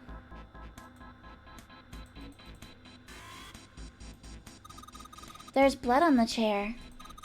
Do you think this was the dead guys? Yeah, probably. It's kind of creeping me out. There's something metallic on top of that table. Hey, is that a music box? Well, let's have a look.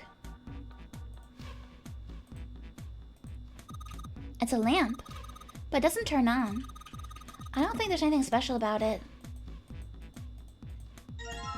A music box. Oh, it's one of those old music boxes. How about we wind it up? Why does it sound like that? Is it broken? The pins on the cylinder are shaped all weird. I don't think those are the pins. It looks like someone put something else on top of it. I think we're gonna have to take it apart to figure out what's going on, don't you? I don't know how to take it apart. We need tools. A bed. There's nothing in it. They look like batteries.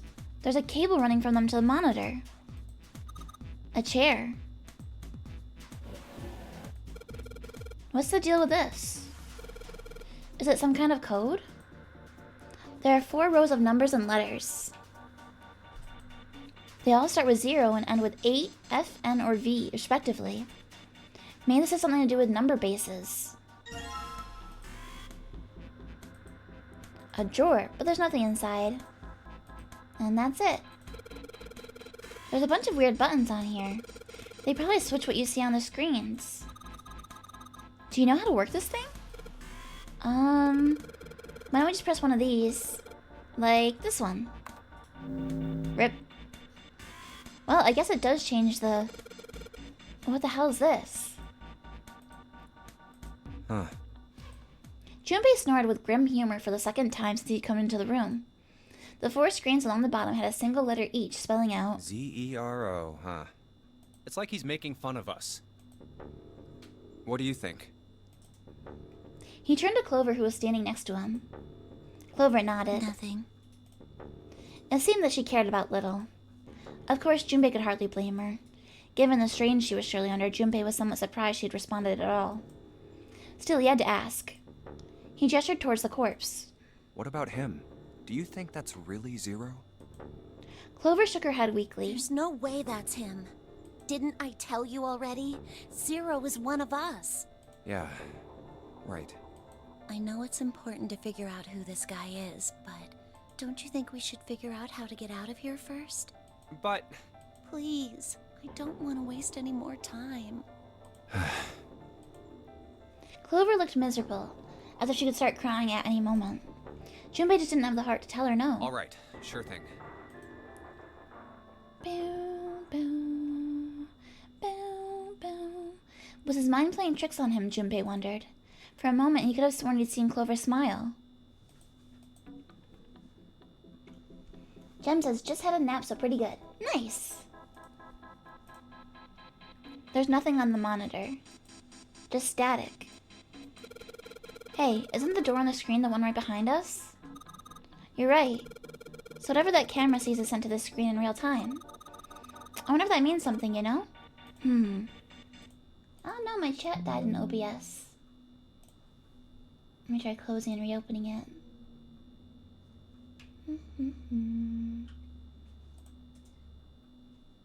There we go, now I can see it again. Nice.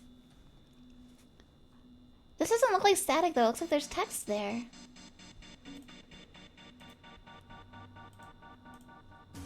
This is one of those things that switches what's on the screen. Let's see what happens if I flip one of these switches. Nothing. It looks like it doesn't work anymore. Heck.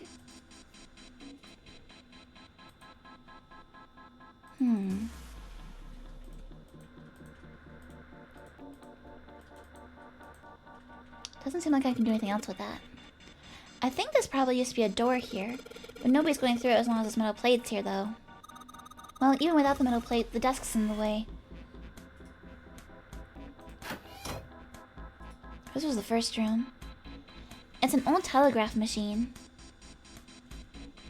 Nothing suspicious here. Small screwdrivers. Let's go!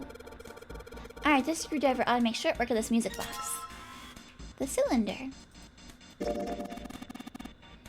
It looks to be a cylinder for a music box. There are a number of pins and some pieces of metal that look rather like fans attached to it. Fans? You use those on your glasses? You know, even though I've always worn glasses, I've never done any kind of like glasses maintenance of my own. But I think that's because I always have to get new lenses, so I always just end up getting new glasses before anything happens to mine, you know? There's nothing on the table anymore. Ink! A bottle of ink. Oh, maybe we have to draw with it. I have an idea. Ooh, it's like a stamp. I guess I'll put the ink on the cylinder? Now I gotta find some paper. There's nothing in the drawer anymore.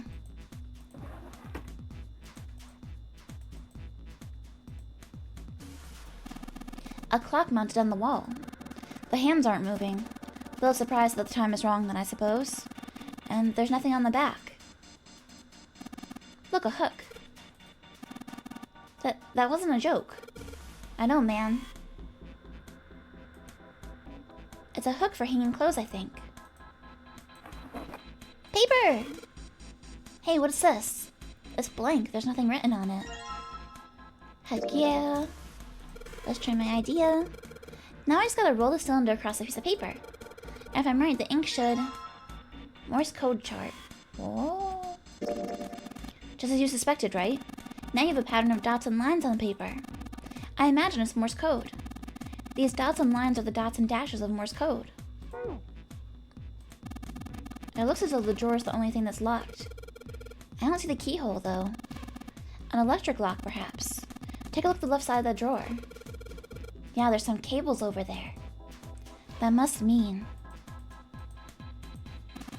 an early telecommunications device.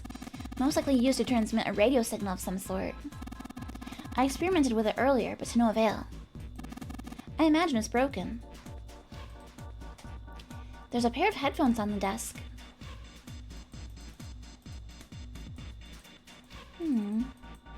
A chair.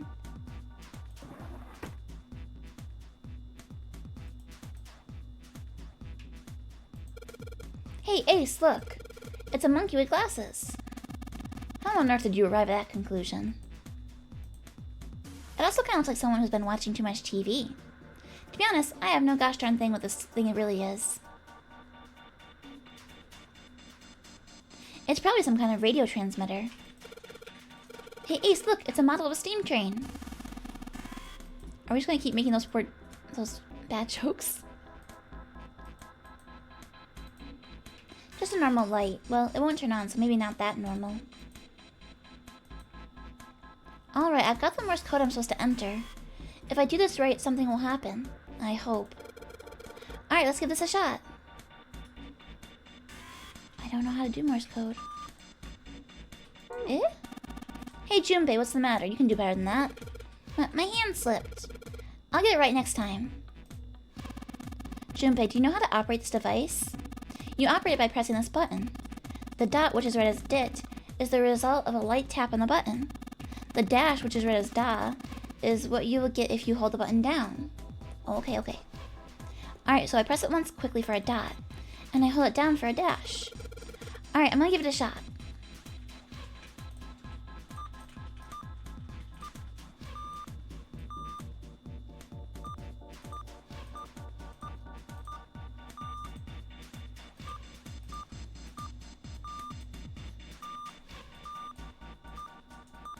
I did it! That's the last one, and... yes! Excellent work, Junpei, good job. You seem to have figured it out. You've unlocked the drawer. But I wonder what this actually says in Morse code, I have no clue. Maybe it says open. A red file lay in the drawer. Oh, I think it says all ice. Alice. It looks like there's something on the cover. ALLICE. Alice. All ice. Alice. Does this mean... Junpei couldn't hold back. He had to know what was in that file. Oh no, it's hieroglyphs. Each page was covered with strange characters. They looked like tiny drawings of birds, snakes, insects, horned animals, wings, and even kneeling humans. There are many pages in the file, and each was full of these strange symbols. What the hell is this?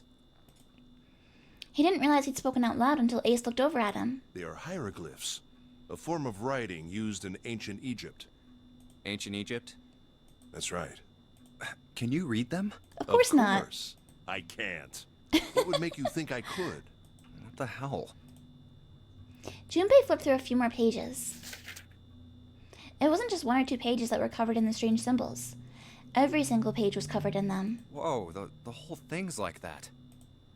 Trying to read them was pointless. Junpei wasn't going to waste any more time with them. He made to close the file. And something fell out. Huh? What's this? He bent down and picked it up. Oh, new card. A key card. Bottom deck library, it says. There was a symbol on it that reminded Junpei of the symbols for the Saturn and Mercury key cards. This one, however, had a dot in the center of the male symbol. Uranus. That's the Uranus symbol. Junpei looked over to see Ace examining the card. In addition to the Uranus symbol, there were 3 words engraved on the card as well. Something's written on the bottom. Bottom deck library. This must be the key to the library, then. The Morse code translates to 35 equals Z? Huh. That seems intentional, like that would be like a clue for something, maybe. Thank you, Jem. Yeah, library! The forest of knowledge! So it would seem. Bottom deck library. Oh. Junpei remembered something he'd heard from Seven when they'd been in the chemical closet. Seven said something like... Alice sleeps in a small chamber past the forest of knowledge beneath the navel of the gigantic. Could beneath the navel mean the bottom deck? And the forest of knowledge is the library? 9 is there again? What do you mean, Scott? Then could Alice be in a room somewhere beyond the library? What's wrong? Something on your mind? Junpei blinked. Only then did he notice Ace looking at him. Curiosity and concern written across his face in equal parts. Yeah. I just remembered something. Is that so? What about? Well, don't laugh, okay? There was no reason for Junpei to hide his thoughts. He began to explain his theory to Ace. Then he stopped. It wouldn't make any sense if Ace didn't know who Alice was supposed to be. So he told Ace everything that June had told him. the Egyptian priestess, and Ice 9. Interesting. And the woman who wouldn't melt, who was recovered from the Titanic disaster? They called her All Ice, which eventually turned into Alice. And she was purchased by an English millionaire who called himself Lord Gordain. Lord Gordain. According to Seven, this ship is where he hid Alice. And you think that he hid her in a small room, beyond the library on the bottom deck? Yeah. Well, I mean, it is just a theory.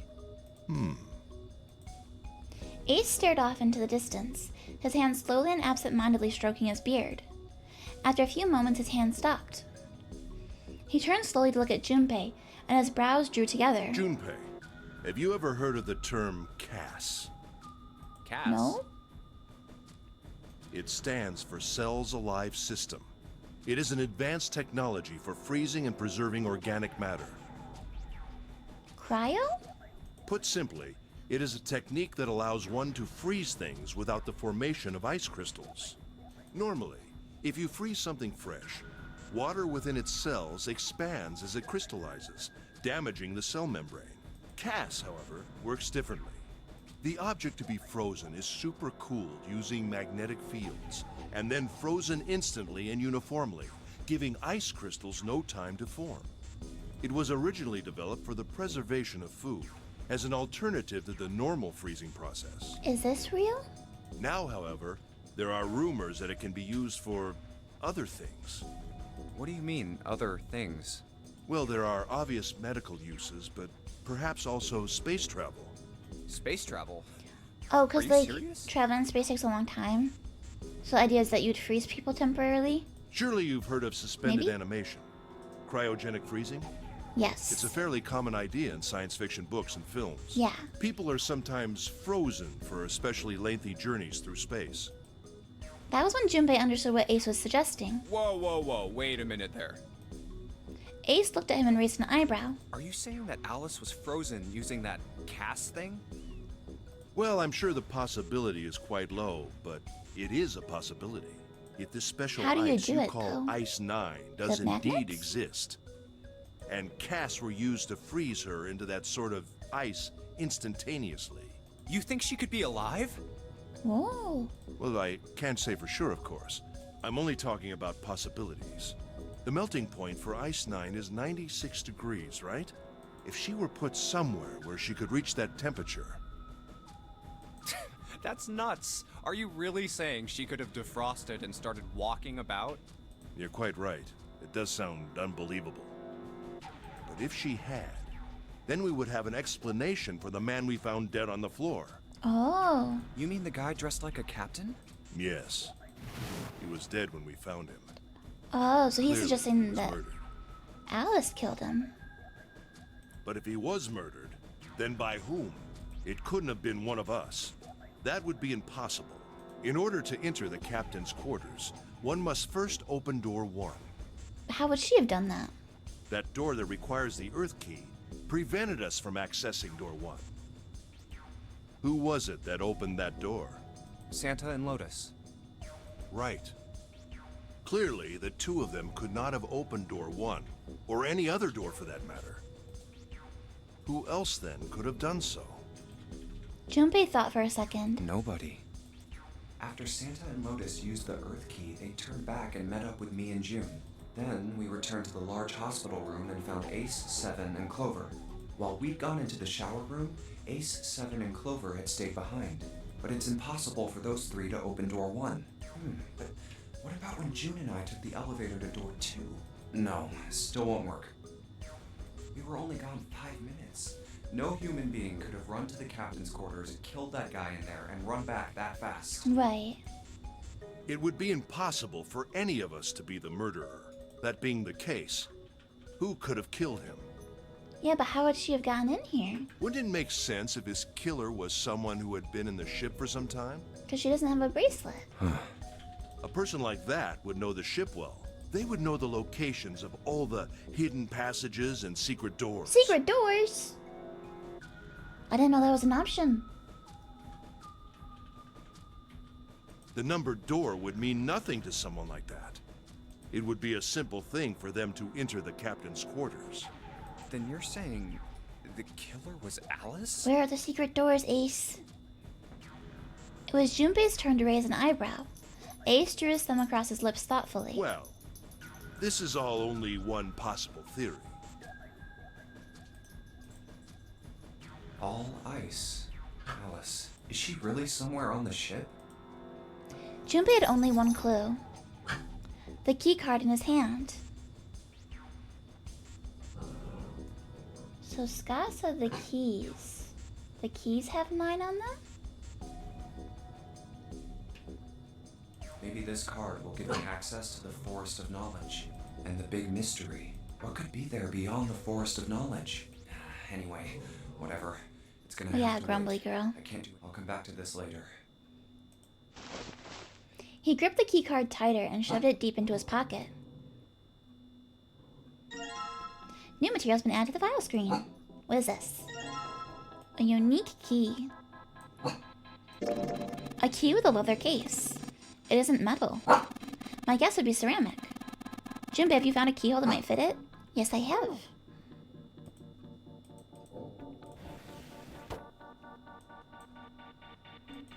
So this would go in here.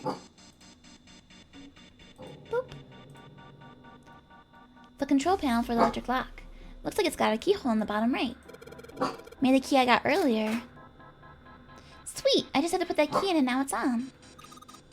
Junpei, look! There's a minus sign on the screen. The keys are labeled as planets? Yeah. Yeah. There's 8 of them. That probably means we've got to put in 8 digits. Do you think you can figure it out?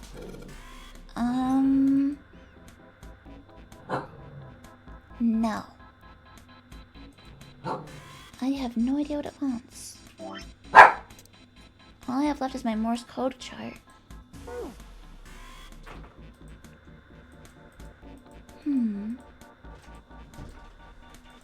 Oh!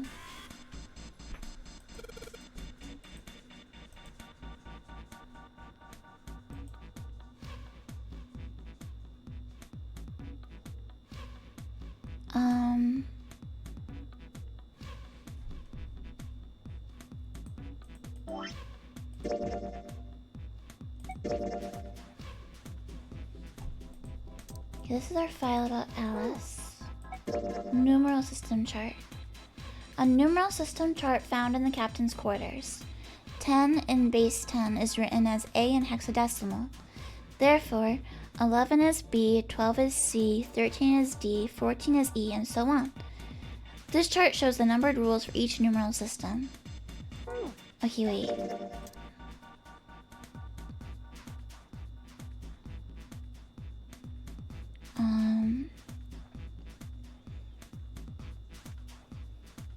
So Jem said the Morse code says that 35 equals Z.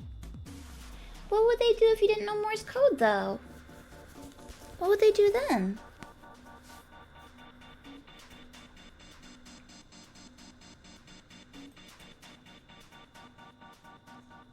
So then it'd be 35,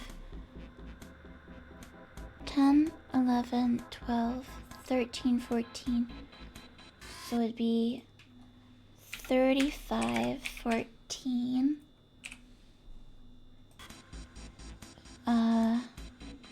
15, 16, 17, 18, 19, 20, 21, 22, 23, 24, 25, 26, 26, and 23, I think.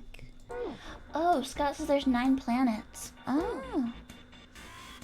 They do like the number of 9, don't they? Okay, wait. Let me try this. 30... 8 digits, huh?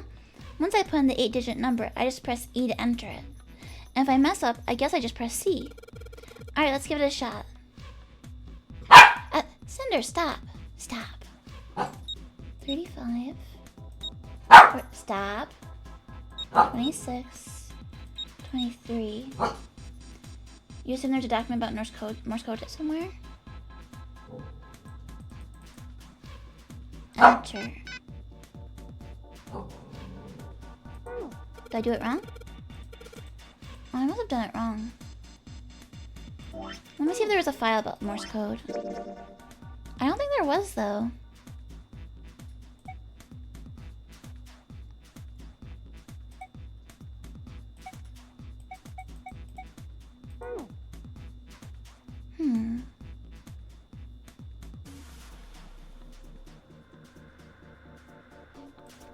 Let me try this again.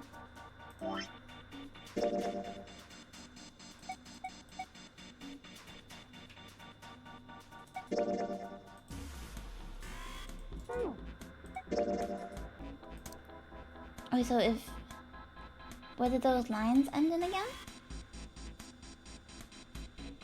What do you mean, TP?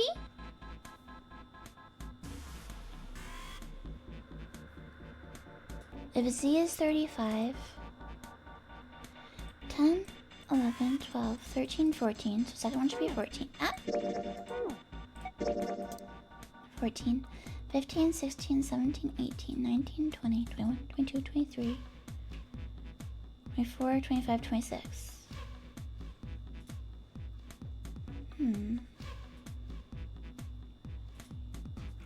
W, X, Y, and Z.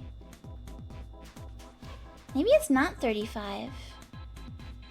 31 for Z? But then why did the Morse code say 35? Maybe we have it wrong? Here's our Morse code.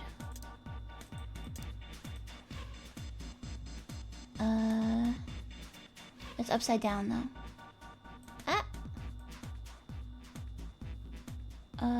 Here, okay. So, is the Morse code related? We think so. Dot, dot, dot, dash, dash. Dot, dot, dot, dot, dot.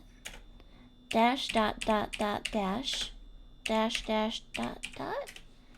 And then plug this into a Morse code calculator.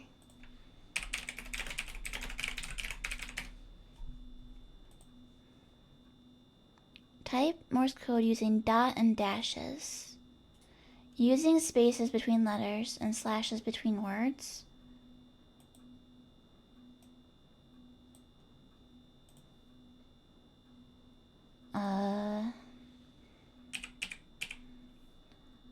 Dot, dot, dot, dash, dash. Dot, dot. Dot, dot, dot. Dash, dot, dot, dash. Dash, dash, dot, dot. So, okay, so this says 35XZ.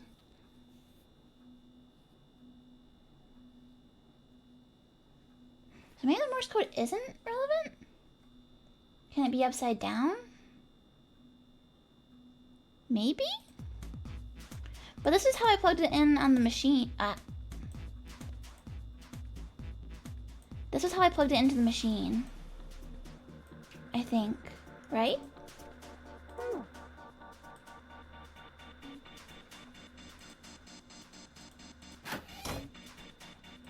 If we go back over here to our thingy, it won't let me play with it anymore. No, no. How do you guys get an equal sign?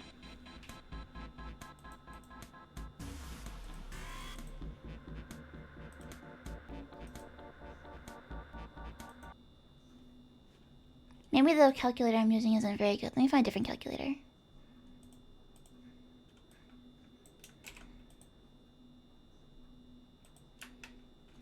Separate letters with spaces and separate words with slash. Yeah, when I plug it in...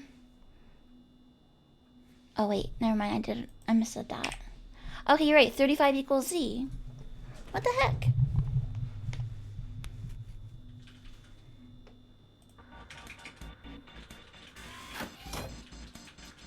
But based off of our other notes, you don't need to know Morse code to solve the puzzle? Yeah, but doesn't the Morse code seem like it should be relevant? No? I mean, I'm pretty sure we know what the answer is. I just wanted to know what the Morse code...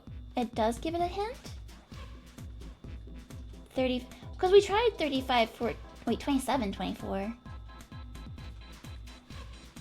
Oh. Oh, I see. So rather than... Okay, so we're actually... Wait a minute. I see. So the numeral system chart, we're not doing base 10, we're doing a different base. So if Z is 35... Yeah, it's shifted. Okay, yeah, I get it now. Okay. So we should add 4 to all the numbers we had before. Right? So we do 30... So 35... what did we have before? Let me scroll up. 14 plus 4 would be 18. 18. And then I had 26 and 23, so it would be 30 and 27.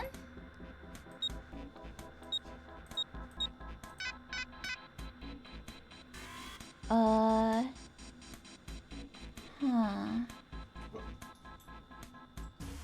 Huh? What are you doing? I don't know. What do you think you're doing? I'm trying to do 0, yeah.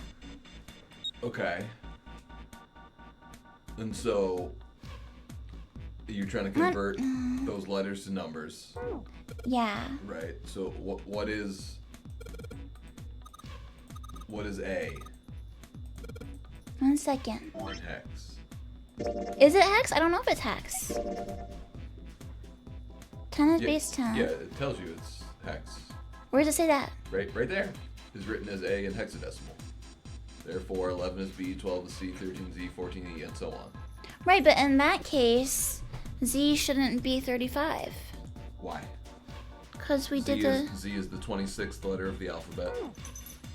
And 26 plus 9 is 35. No, because wait. 10, 11, 12, 13, 14, 15, 16, 17, 18, 19, 20, 21, 22, 23, 24, 25, 26, 27, 28, 29, 30, 31. W, X, Y, Z. Oh, 35! Yeah. Oh. It's just the number of the letter in the alphabet, and then plus 9 if you want it. Right, but I tried this before, didn't I? So I did 35. We did 35, and then we had... Thanks, Cinder, that's very helpful. 14, 26, 23. If we count the number of sweets. Cinder's talking in Morse code. What number is R? 26. No, just count what number is R of the alphabet. A, B, C, D, E, F, G, H, I, J, K, L, M, N, O, P, Q, R. 18? 18, yeah. So you add 10. Why are you adding 10? Because hexadecimal? At 9. Huh? 9, not 10, right? 26 plus 9 is 26 plus 9 is 35. Wait. So 35 is Z, and then E is A, B, C, D, E, 5. Now we add 9, so 14. Right. Right. Which is what you... And then R, we said was... You said R was... 18? 18, right? And then we add 9 to it. Yep. So 27? Right? Yes, 18 plus 9 is 27, yep. Okay, and then O. A, B, C, D, E, F, G, H, I, J, K, L, M, N, O. That's 15 plus 9, so 24. Right? Ah! I pressed the wrong button! Oh no! Oh no. Oh.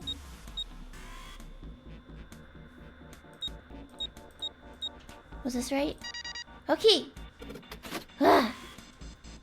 How did I get R wrong though previously then? How was I getting R wrong? Did I just do math wrong? What did I do wrong? I don't know. You were telling me about adding 10. That's wrong. I don't know. I don't know why you add 9 to Z, I but don't 10 to know. R. I don't know. I don't know. I mean, nobody knows. Nobody knows. Insomnia says I clapped too prematurely. Jim says, don't worry. Don't worry, art can be hard sometimes. I don't like hexadecimal. I don't like it. Good job, Junpei. Good job, Twitch chat. Excellent, you seem to have unlocked it. Good work, Junpei. Alright, let's go. Very nice of Boober to come in with the assist. I think it's because he was getting annoyed. Cinder was telling me the answer, but I wasn't listening. Yeah, she was trying. I don't know Doggy Morse code, though. Freedom.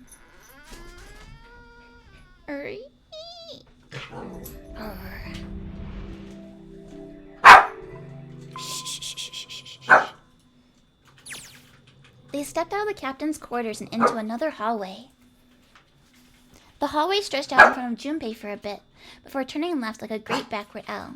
Wait, I wanna look at my thingy. How did I get confused? Alright, so... Right?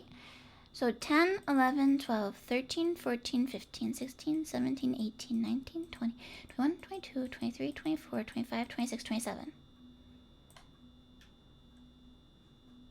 So what was I doing wrong initially then? I put 26 last time, so I guess I just counted wrong.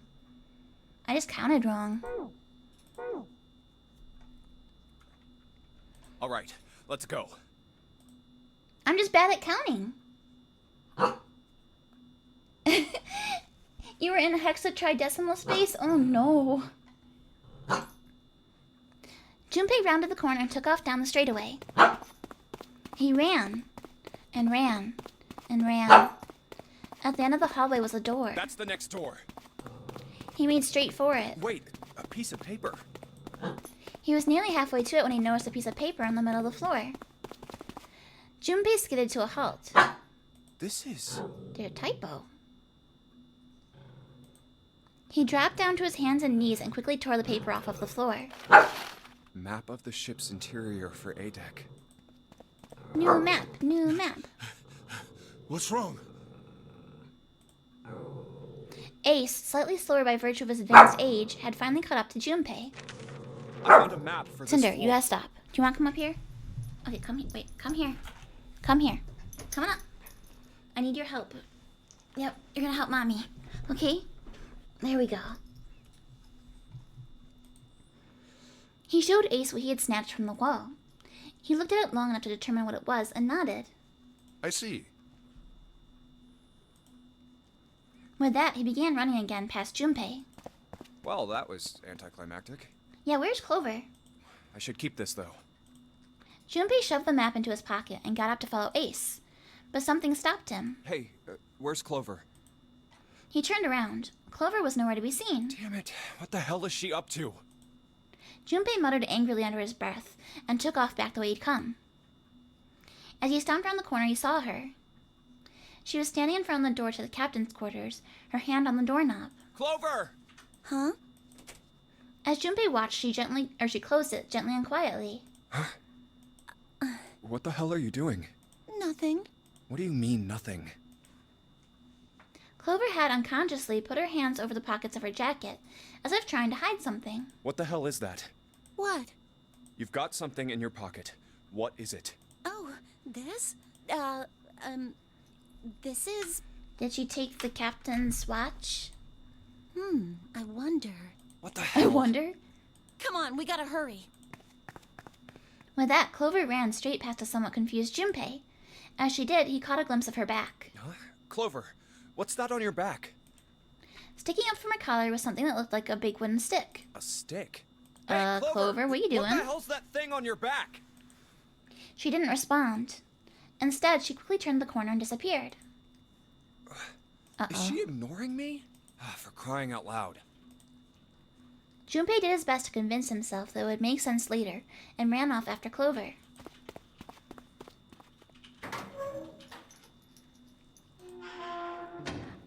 Modus's fancy area.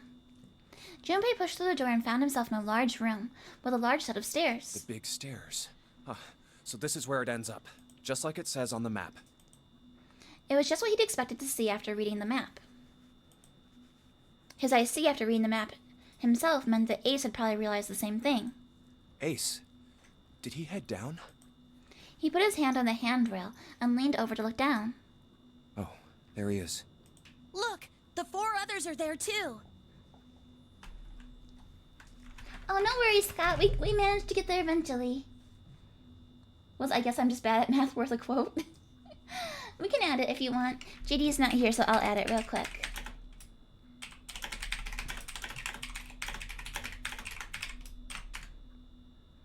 Did it work? Oh, you know what? I think it's quote add.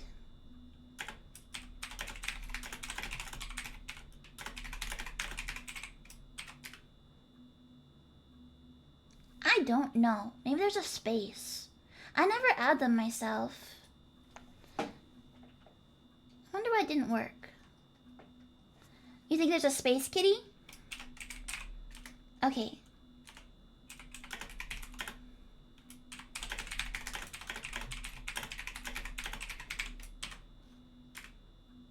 Whoa!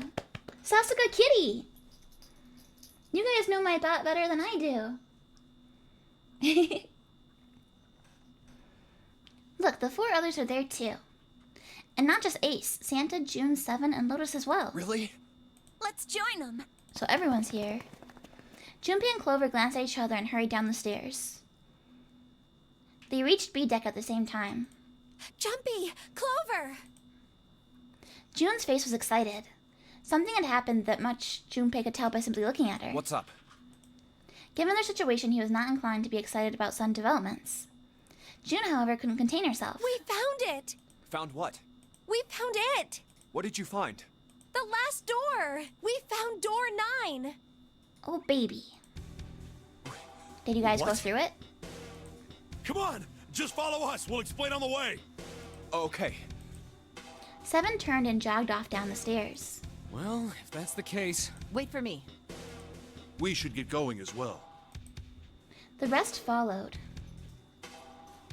Jumpy! We finally made it! The relief and excitement in her voice echoed what each of them felt. Yeah, it's finally time. Kitty says, I wonder if she had the fever thing when you're not with her. What are you saying, Kitty? Are you saying it's my fault? You're saying I gave her a fever? Junpei wasn't quite ready to believe they'd really done it, at least not just yet. Still, if everyone said that it was door 9, then it probably was. We've reached the end. He could feel his heart racing.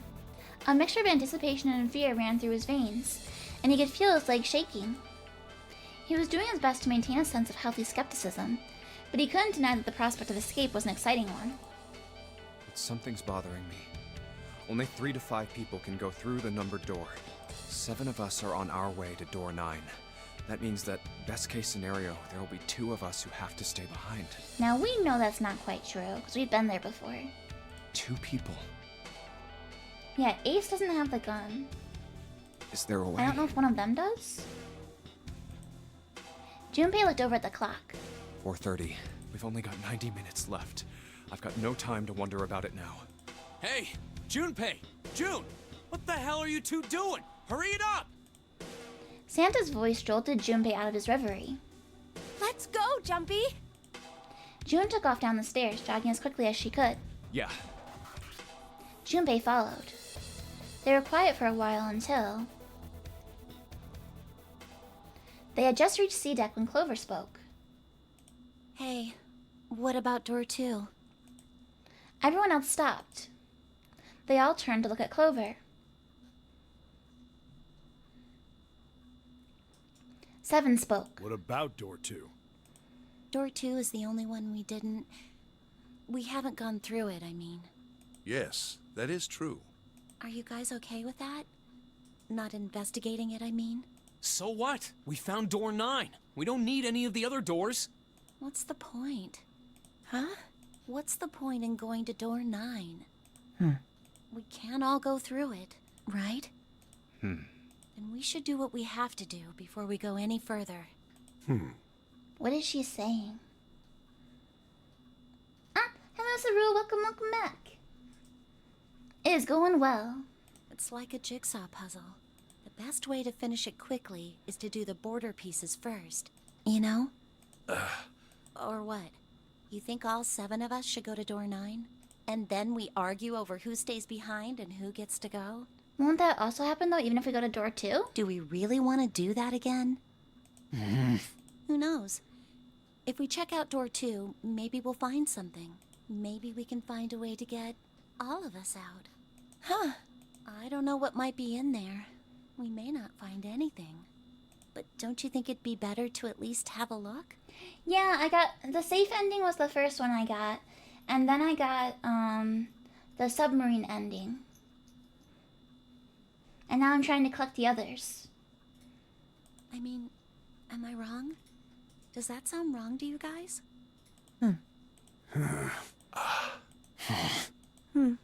Yeah, you do have a point. The others nodded in The agreement. last time I checked the clock, it was 4:30. It's not like we've got a lot of time, but if we're quick about it, we might have time to take a look. You're right. Does the path split here on the flow?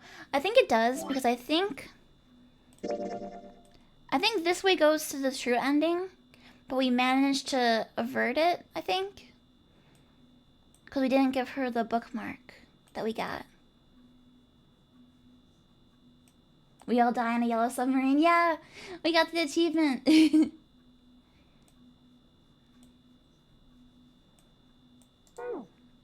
Let's go take a look at door 2. They were back in front of the elevator.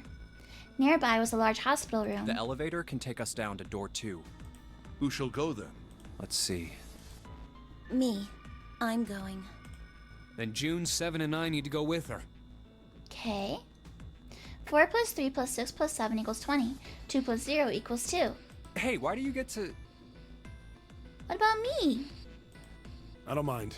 We'd only waste time arguing over it. I don't get to go? Jumpy, I'm okay too.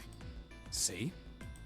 Can we just go now? Wait, so am I sticking behind with Lotus and Ace? Is that what's happening? Fine. All right, let's get going. I'll see you later. Okay. Be careful.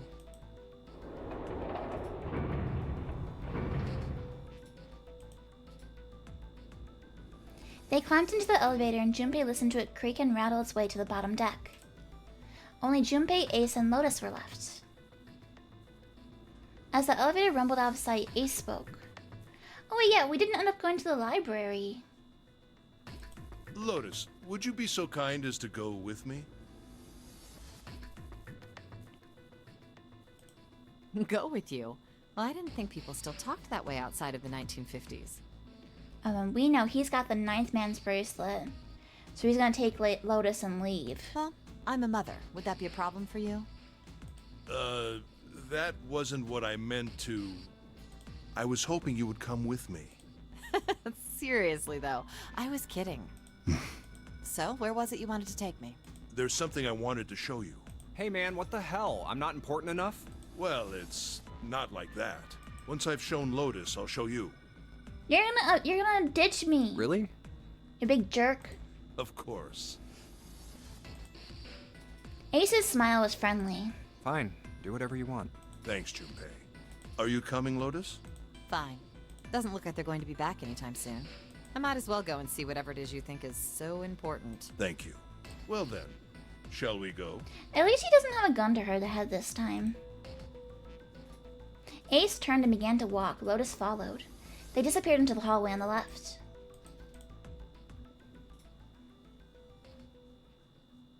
Time seemed to drag as Junpei waited for the others to return. They're so slow. And what's keeping Ace and Lotus?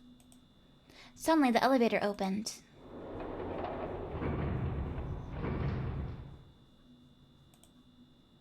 A single person stood there. Clover! I guess you're the first one back. It was only Clover inside. He didn't see the rest. She looked at Junpei and then slowly, purposefully stepped out of the elevator. The door closed behind her. Where's everybody else? What happened? Are you really telling me she managed to take out June, Seven, and Santa all on her own? She didn't answer. Instead, her eyes swept the room and then settled on Junpei. Where are Ace and Lotus? Oh, Ace said he wanted to show Lotus something, so they went into that hallway. Where does the knife come from? The ninth man had it in the beginning of the game, and then it seemed like Ace took it off of him.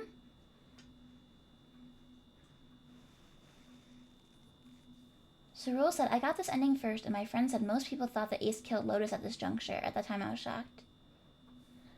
Well, I mean, if she's willing to go through the door with him, I don't see why he would hurt her. Junpei explained what had happened. Oh, then they went over there?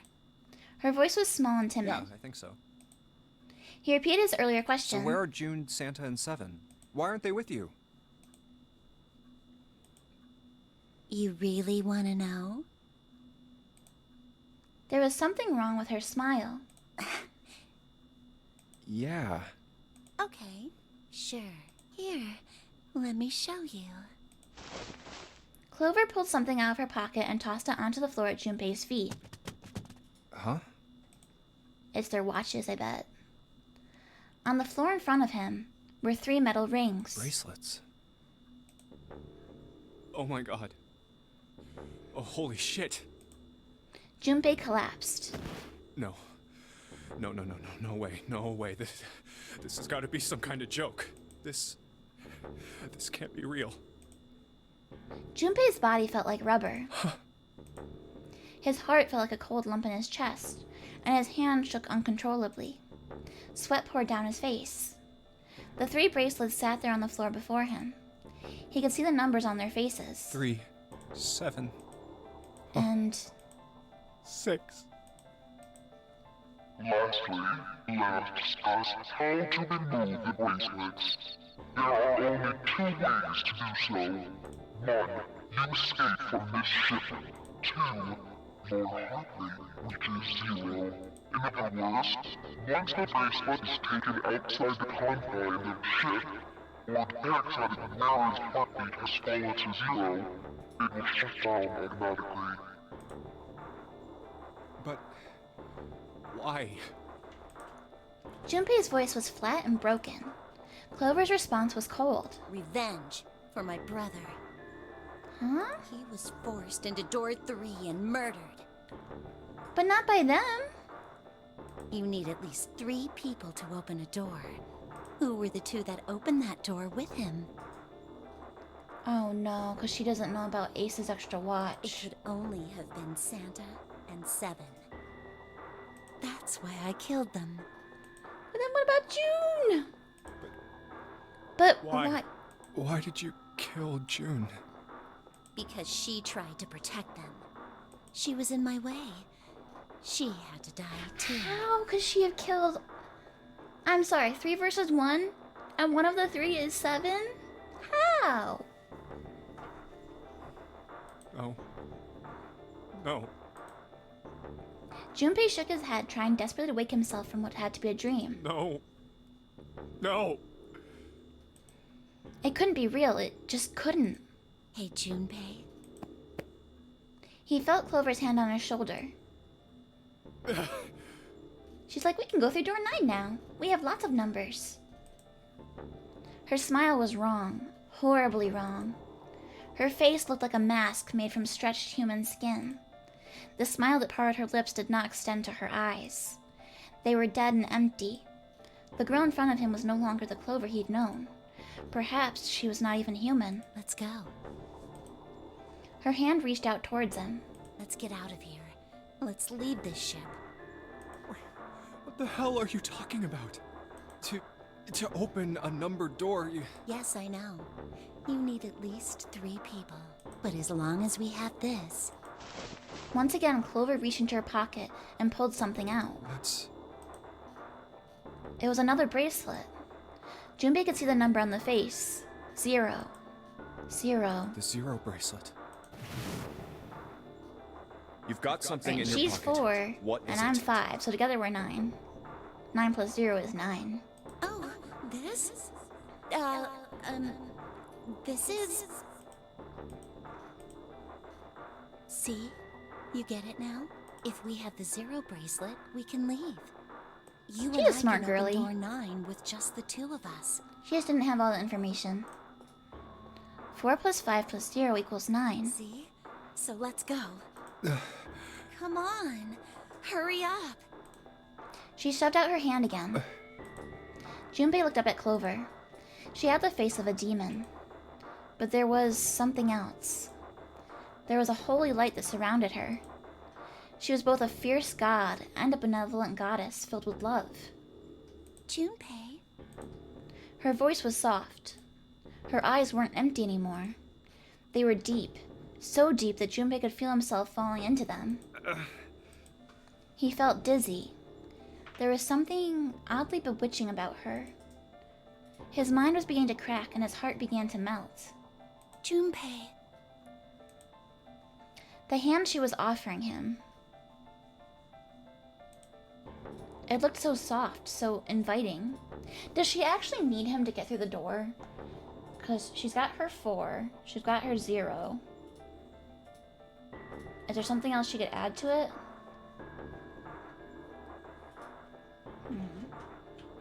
Because she's got 3, 6, 7, and 0.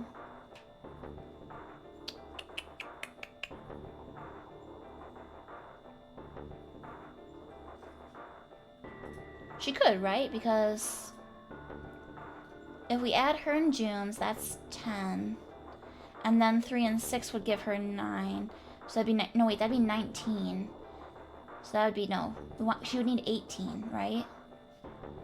Yeah, 18 is the only other option. Which I don't think she can do. Okay, so she does need Junpei. This isn't like selfless for her to try and bring him with her. Clover. Junpei reached out with his own trembling hand and closed it over hers. Yeah? Why me?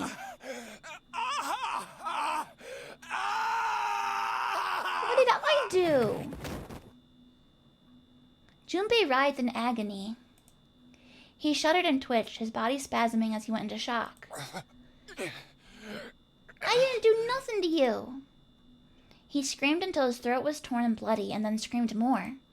His cries echoed across the room. Eventually, his movements slowed and then faded. There was no more strength left in Junpei. He could feel his body begin to go numb.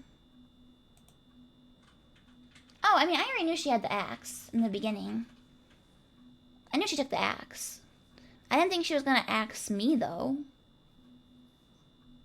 Like, she didn't have to kill me.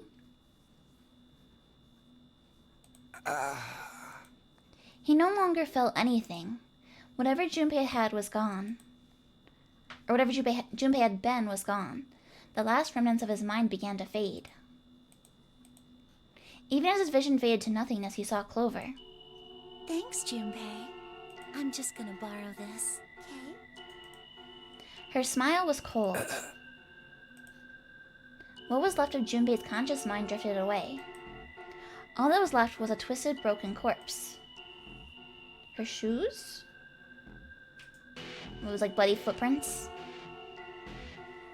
Bad end. Let me ask you a question is the achievement. And then I guess we can assume that Ace and Lotus got out, maybe? Or maybe just Ace if he had to kill Lotus? Would you like to save? Yes. We will save.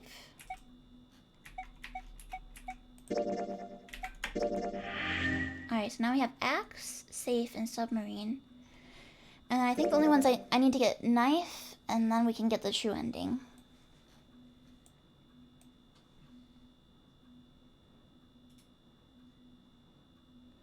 I get so confused by these. So we have one thing unlocked, one thing still locked, one thing still locked, one thing still locked. I don't understand the locks and keys, really. Yeah, we could try and get the secret scene over here. But this flow chart makes it seem like you have to go to the sub this way. Because I think this door always takes you to the sub. So I think for the knife ending, we need to go down this way, maybe? Hey, Alex, you won? What did you win?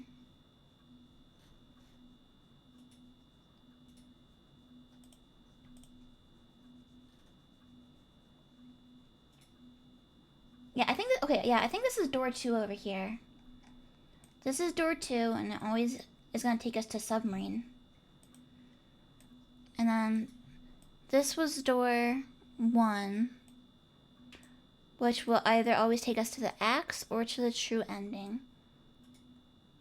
Oh, you won clerics and knights in tight spaces? You won with cleric. Oh, gotcha. Congratulations. Okay, so we need to go down this middle route then. And then I guess try and get these keys? But I don't understand what I'd be missing here. Like, what are these keys even for? Cause I don't know.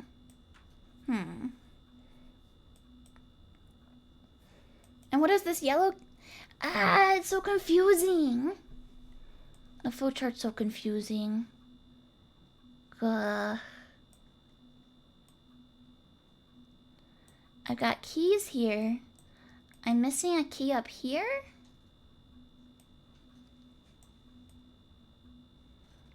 I think this is saying on this specific route I missed these things. Because I think these are the safe requirements. Which we've done already, just not in this playthrough.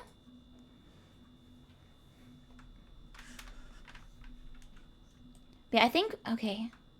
I think if we want the knife ending, we go through door 6 and we just don't interact with the safe at all. Maybe. I think. Let's give it a shot. We will give it a shot. So we'll go up here.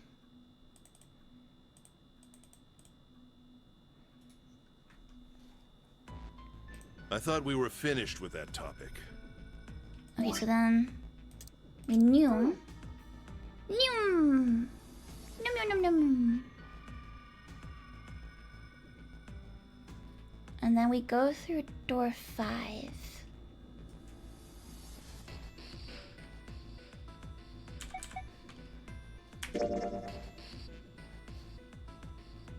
Ah, you killed me! No, Saru, no! I guess technically it was Clover. Okay, so we're gonna go through door 5. Yum!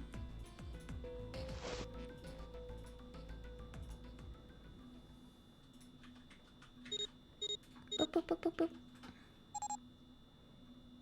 Snake is so pale. Ah, thank you for the res, Alex. Thank you.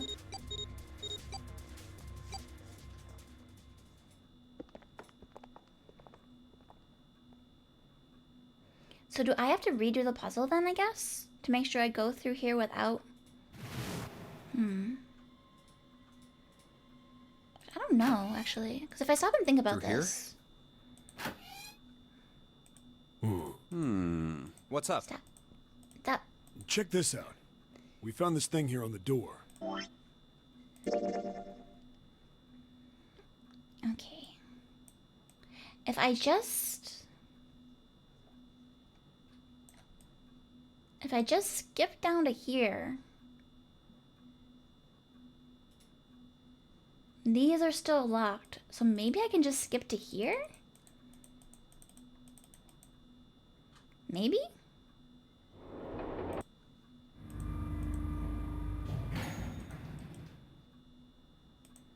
Look, it's... Okay, so we noom through. Oh, actually, wait, if we... Okay, yeah, so this is still locked, so I think it will send us down this path. Alright, cool. Okay, I think I figured out how to do it, guys.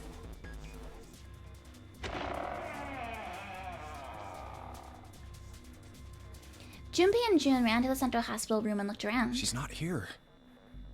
No, she isn't. They searched a little longer, but with no luck. They couldn't find Clover. There's no sign of her. Let's go. Finally, they gave up and left the central hospital room. I guess since in this route I didn't know about the safe, we don't go back and look in there. Slowly, they made their way back to the hallway. At last, they reached the stairs and Junpei spoke. All right, I'm thinking we should probably split up. I'll head back to the stairs and take the elevator down to E deck. June, you can take the stairs up to B deck. All right, Is that a good idea, sounds splitting good. up? But, What? could you stop calling me by that code name when we're alone? Huh? Sure, right. I'll do that. There was a reason Junpei persisted in calling her June even when they were alone. Although perhaps not the best reason. He was embarrassed to call her by the nickname he'd used when they were children, Connie. 9 years ago, it came naturally after all, they were children. 9 years ago? 9? But now they were adults, it felt strange. Regardless of what he might hope for, to call a woman he wasn't dating by such a childish nickname felt odd to him. Of course, to call her Miss Kurashiki would be even more awkward, and simply Kurashiki would seem a little brusque. And although he couldn't put his finger on why, it felt somewhat forward to call her Akane when they hadn't seen one another for so long. In short, it was simply easier for him to call her June and leave it at that. Jumpy. No, it's nothing. All right, I'm going then. Yeah, be careful, Kane. June, or perhaps more appropriately Connie, blushed and smiled. You be careful too, Jumpy. It's weird because in some of the other routes we called her Connie. Yeah, and didn't seem to get embarrassed. Take care.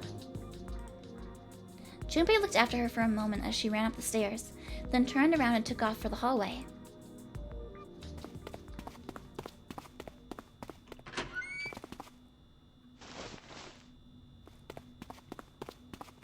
But I guess in this route, we didn't do many rooms with her, so maybe we'd be a little less familiar. That makes sense. Tragedy always strikes when one least expects it.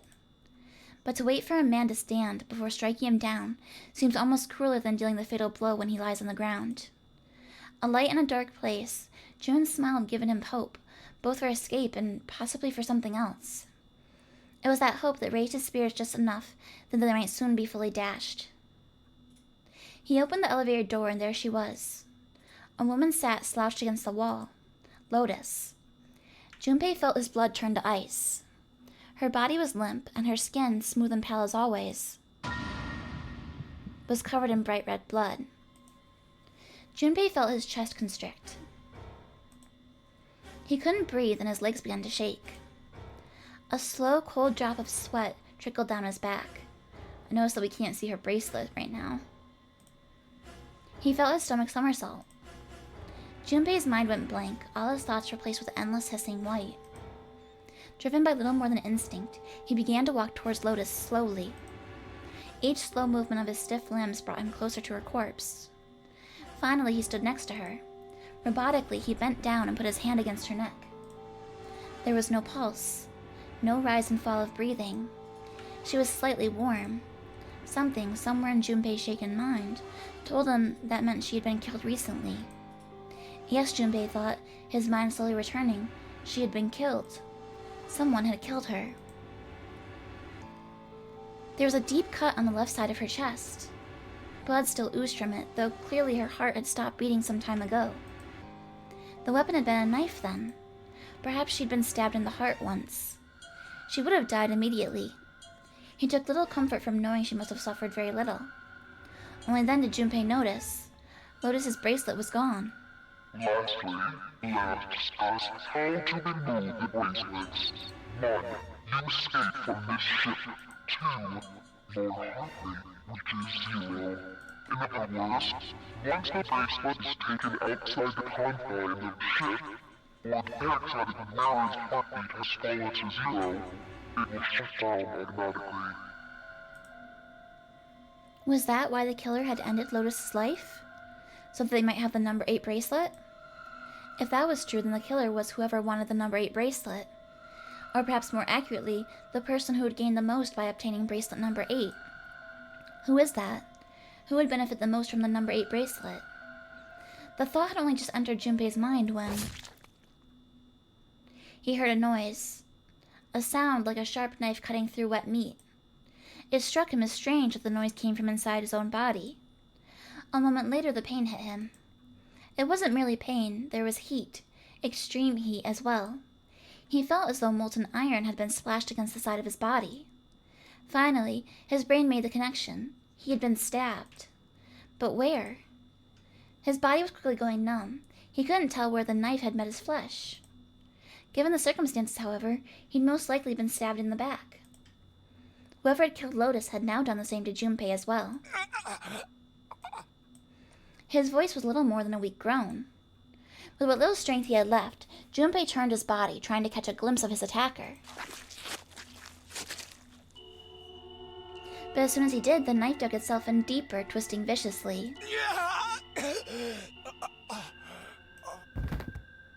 He collapsed to the floor, a puppet with its strings cut. His arms and legs lay where they fell, oddly twisted and awkwardly positioned. Junpei's body was entirely numb. He could feel the blood leaking out of him, but nothing would move. Nothing save his eyes. As he lay on the floor, his life ebbing away, Junpei finally saw his attacker. 2 tiny images of the killer reflected in his eyes. With that recognition came nothing. He felt no emotions. Not anger, not sadness, not regret. The paralysis that claimed his body had reached his mind. His killer glanced down at his body. I assume Ace, because Ace had the knife?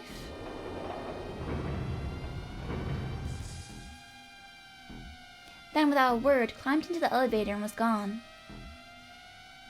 His eyesight began to fade. The world grew blurry, and began to dissolve into an empty white fog.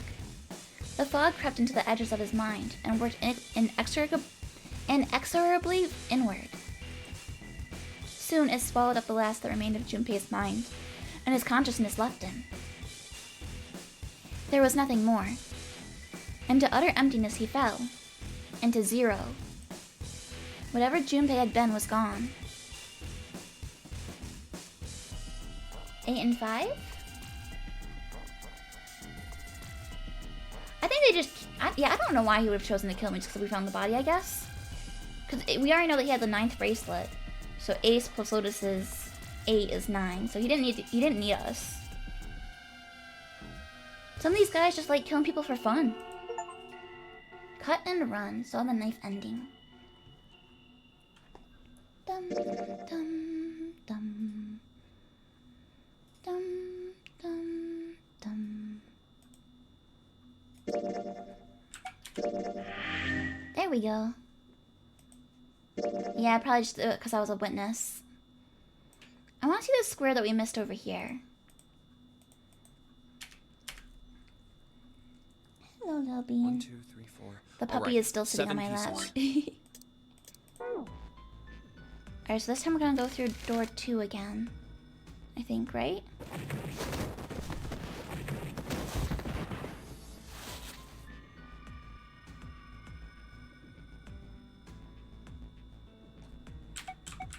Door 2. My choice is door 2. Hey, wait a minute there. You cheating? Cheating? He's accusing me of cheating again. I'm asking if you changed your number after you heard what doors we wanted. How could I do that? I wrote it down on the paper earlier. Let me see that. Sure. I had 3, and I put the one with door 6 on it, and I just, after, if the number I don't... Well... Alright, so we know who's going through door 2. That'd be me, Lotus, and Junpei. Okay. 7 plus 8 plus 5 equals The 20. only problem's the other 2 teams. June and I want door 6. Clover and I choose door 1. Can I skip again? No, not yet. That's not good. We can't open either of those doors with only 2 people. Everyone was silent. Off for now? Okay, bye, Alex. Bye-bye. Have a good rest of your day. Why don't Santa and June go into door 1 with Ace? Everyone was silent, and then suddenly Clover spoke, her face blank and cold. Huh? Well, They looked at one another. 3 plus 6 plus 1 equals 10. 1 plus 0 equals 1. Finally, Ace spoke. Then what will you do, Clover? I'll be waiting at the stairs. You guys are coming back here, right? That's what Seven was saying, wasn't it? That had been what 7 said. We aren't going to be split up permanently till we find door 9. We might get separated for a little while, but we'll see each other again. Otherwise, we won't be able to open door 9. That's how the nonary game works. I'm sorry, but I just want to be by myself for a while. You understand, right? I mean, yeah, that is pretty reasonable. There was no emotion on her face, but it was drawn and pale, and her eyes were red. No one had the heart to contradict her.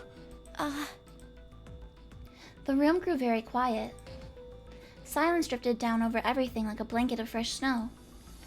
It was Santa who finally spoke. alright. I'm going through door 1. That alright with you, June? Alright, so then Santa, Yes. June, and Ace are going to the captain room place. And then me, 7, and Lotus are going through door 2, which was, I think, the prison area. Well, we'll be going then. I think.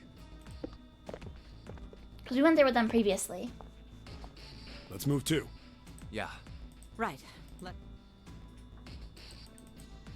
And just like that, their paths were set. I won't see June for a while, but this was my choice. I'm just going to have to suck it up. 7 said we'd all see each other again, and I'm going to believe that. He took strength from that thought. The other group went to A deck to go through door 1. Clover joined them.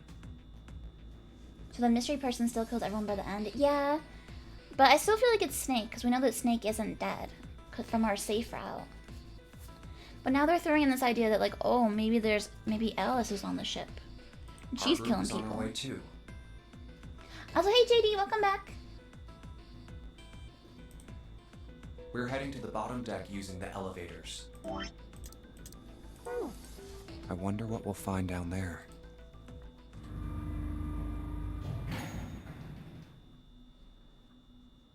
Kitty says, true, but we have no idea how we got in the coffin before. That's true. I mean, I guess you could technically probably put yourself in a coffin. It's probably possible to do on your own if you wanted. I don't know why you would. They stepped off the elevator and headed for door 2. We ready? Yeah, anytime. I'll go first. One by one, they put their palms on the recognition device, and 3 asterisks blinked to life on the screen.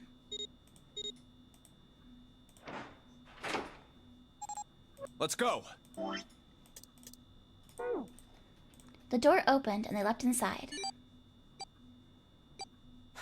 Where the hell is it this time? Go to the flowchart. Yeah, we're still in this middle area, huh? I don't see it!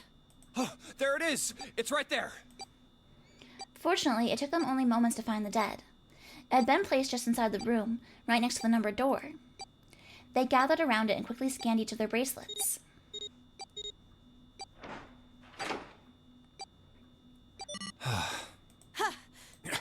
I still think the pattern on the dead is so weird. Yeah, it stopped. Junpei could feel his heart pounding against the inside of his ribs. 7 and Lotus were breathing hard and fast. Man, I'll never get used to that. I'm not sure it's something I'd want to get used to. We should finish this game before imminent death becomes a normal thing. He says that quote in every single route. Alright. Junpei, you broken This record. hallway's pretty short, but it's got 5 doors. 3 on the left, and only 1 on the right. Don't forget. Yeah, so this is prison zone again. All right, let's get started. Yes, Sure thing. I'll try the one next. Well, At last, I guess Junpei I'd was better left get alone. started too. He looked intently at the 3 remaining doors. Alright, seek a way out. And then we should be back on the subpath. I know, he doesn't know that he said it before, that's true.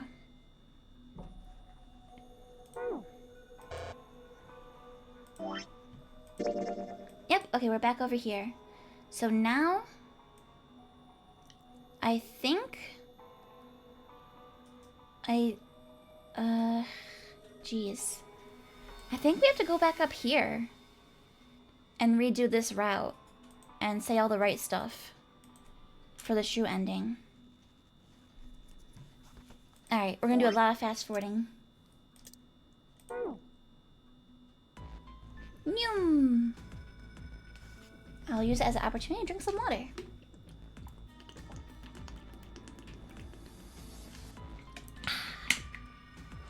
Oh, it's good to see Snake again.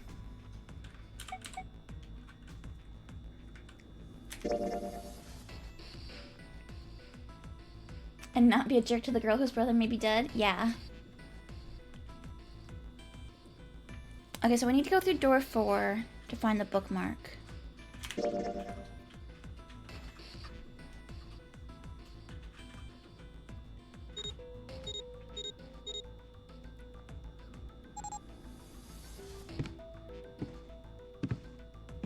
Green answers are ones you've chosen already? Yeah, I know. I know that. Boo Bear is bear-splaining stuff to me. Why pick gray ones then? You already picked them. Because I don't want to do the math wrong and have everyone think I'm dumb. But that might be what you need to do to unlock the thing you're trying to unlock. I don't need to, no. Oh, okay. So the rule says just a warning, you're not beating the game in one shot from here? Why not? I already did the safe. You got all them lock icons unlocked? I'm doing them now. Right? But I saw a number of similar symbols near the main stairway. Right? I just need to do the white keys. The whites you already have unlocked. Yeah, so I just need to go here. Yeah, right? So you can just jump down there. You don't have... You've got the red ones all locked. Mm-hmm. Too. I don't know if you need all the reds and all the whites for the true ending or not. No, because I think you just need the safe ending, which I have. You couldn't get the reds and the whites. It's not possible in one playthrough. Right. Yeah. Like, when I go on the right side, it shows these as locked. Even though I've done them before. Same with this. Gotcha. Like, I've done these before. Gotcha. It's just your current playthrough. My current playthrough, they are locked. Got it.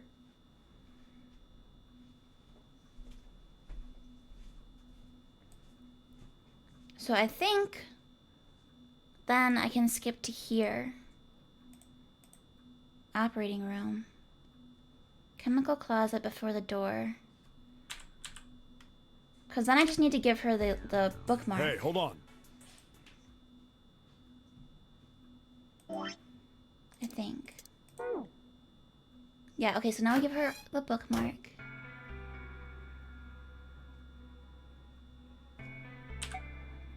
Oh, yeah. He didn't know why, but suddenly Junpei remembered something he'd been given earlier. It's in my pocket somewhere. Here it is. He reached into his pocket and dug it out. A 4-leaf clover. Santa had given it to him in the second class room. He held it out to Clover. Hey, did you know? Each leaf means something. Hope, faith, love, and luck. That's what a 4-leaf clover stands for. Take it. Use it as a good luck charm. See, if you just give a girl a bookmark, she won't murder you all. He pressed the 4-leaf clover into her hand. Listen to me, Clover. No matter what happens, you can never lose hope. You have to remember what's most important, and that's to have faith and to have love. If you can remember all of those, that'll bring you good luck. This is cheesy. Scott said, check. I'm gonna need to make some bookmarks. Yeah, but first you gotta find the 4-leaf clovers. Hope, what is this, Danganronpa? Kibo! Snake, I mean, your brother, he's not dead. Okay, so that's why we're convincing her that her brother's still alive. He's alive, somewhere. I'm sure of it. You've just gotta believe in that. Clover stared at the 4-leaf clover in her hand. He could see tears start to form at the corners of her eyes. Thank you. So maybe this time, because we had the conversation and we've calmed her down a bit, maybe now when she sees the body, she'll realize that it doesn't have the prosthetic arm. Her voice was tiny and broken, and as she spoke, she started to cry. She tried to hide her tears by looking at the floor, but it did little good. She wiped away tears with the baggy arms of her jacket, but more quickly took their place. No matter how she tried, she couldn't stop crying. Her tears made small wet circles on the floor. Thank you. She said it again. Then she looked up at Junpei and seemed to choke down the last of her grief. She did her best to smile. Junpei wiped an errant tear from her cheek with his thumb and gave her the best smile he could manage. Oh, come on. Seven's waiting for us at the exit. But still, she didn't move. Wait, before we go, there's one thing I want to ask you. What's that? What do you think when you hear the word experiment? For a moment, his mind froze. Then he came back to his senses and realized the word meant nothing to him, aside from the dictionary definition. What? Oh. I guess it was just a coincidence then. I mean, that you knew about the four-leaf clover. Was there an experiment with a four-leaf clover? Look, I'm sorry. I don't want to be a jerk, but you are making less than no sense right now. And we know that Santa has, like, a hate thing for four-leaf clovers. Oh, no. It's nothing. Just forget about it. So maybe these people have some kind of prior experience with four-leaf clovers. Oh, don't give me that. In, like, the previous you game really or think something. I could just drop this? We know that Santa's sister, we're like 90% sure she was in the previous game. Okay. So we know that Lotus's two daughters were in the game. We know that Snake was in the game. I think Clover was probably in the game with him. I think the previous game was all sets of siblings. So it would have been Nona and whatever her sister's name is, Clover and Snake, Santa and his sister, and then 5 other groups of siblings? Maybe? What is this experiment you were talking about? Isn't she like 14? I don't know how old she is. She is wearing like a schoolgirl outfit. So I assume she's a high schooler. So I guess she would have been awfully young then, yeah. I don't know. Maybe it's a bad theory. Clover looked away. The four-leaf clover was still in her hand. She stared at it for a long moment and then finally spoke. You promise you won't tell anyone? Cross my heart. Really? Really? I can trust you, right? Of course you can. Clover slipped the four-leaf clover into her pocket. Her eyes still red from crying, she looked up at Junpei. Okay then, I'll tell you. I'll tell you what happened on this ship 9 years ago. Oh, so I think she was here 9 years ago. Junpei's 21. So 9 years ago, he would have been 12? Would that be it? Hey Cream, hello. Here we go. Wait. On this ship? Maybe not all of the participants were the same age. Yeah, this Maybe it was ship. just like preteens and teens. He was entirely lost. He had 1,000 questions, but it was probably best, he thought, to save them until Clover had finished. It was an experiment to test some sort of psychic thing. Communicating through these fields that you can't see. Fields that you can't see? He'd heard something like this before. Clover nodded. Like, think about this. Oh, no problem, Cream. We're trying to get the true ending now. We got Safe, and then Submarine, and then Axe and Knife, and now we're trying to get the true ending. She pointed at the operating table. On top of it was a somewhat mismatched medical mannequin, whose parts had been swapped with another mannequin. This is John, right? But is he really John? Huh? All Junpei could think was, she's finally completely lost it. Isn't this like Locke's socks? Whom? Or the ship of Theseus? What? Junpei grew even more confused. He'd never heard of either of those things, although they sounded smart. You don't know? You haven't heard of those paradoxes? No? Junpei shook his head. Really? Clover laughed. Okay, well pay attention then. This is how Locke's socks works. Let's say I've got a pair of socks. They're my favorite Oh, is this socks. gonna be like, how many holes can you fix before it's just all patches? One of them gets a hole in it. What would you do if that was your sock, Junpei? Patch it. Well, I guess I'd patch it up, get some cloth, and close up the hole. But what if another hole opens? I'd add another patch, I suppose. What if another hole opened after that? Another patch, I guess? Well, let's say you just keep adding new patches until eventually the original cloth of the sock is totally gone. Once you get to that point, can you really say they're the same socks you started with? Well, that's tough. Philosophy. Junpei crossed his arms. So, that's the locked socks thing? Yeah, the ship of Theseus is a lot like it. So it's replacing parts of the ship? of Theseus. If you keep fixing the damaged parts of a ship, eventually it ends up with none of the parts it started with. Can you really say that ship is the same one you started with? And what if you took all the old parts from the first ship and built another one somewhere else? Then which ship is the real ship of Theseus? The one you repaired, or the one you built with all the original parts? I am nervous about the implications here. Did they apply this theory to people? Is that why Snake doesn't have an arm? Oh shit. Clover could see Junpei was intrigued. Hey, do you think it's the same? What's the same? These guys. Is this John, or is it Lucy now? Junpei looked at the operating table again.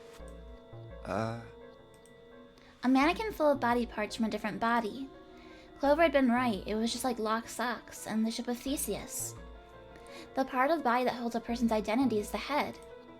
Of course, for many hundreds of years, conventional wisdom has held that a man's identity resided in his heart, or any of a number of internal organs.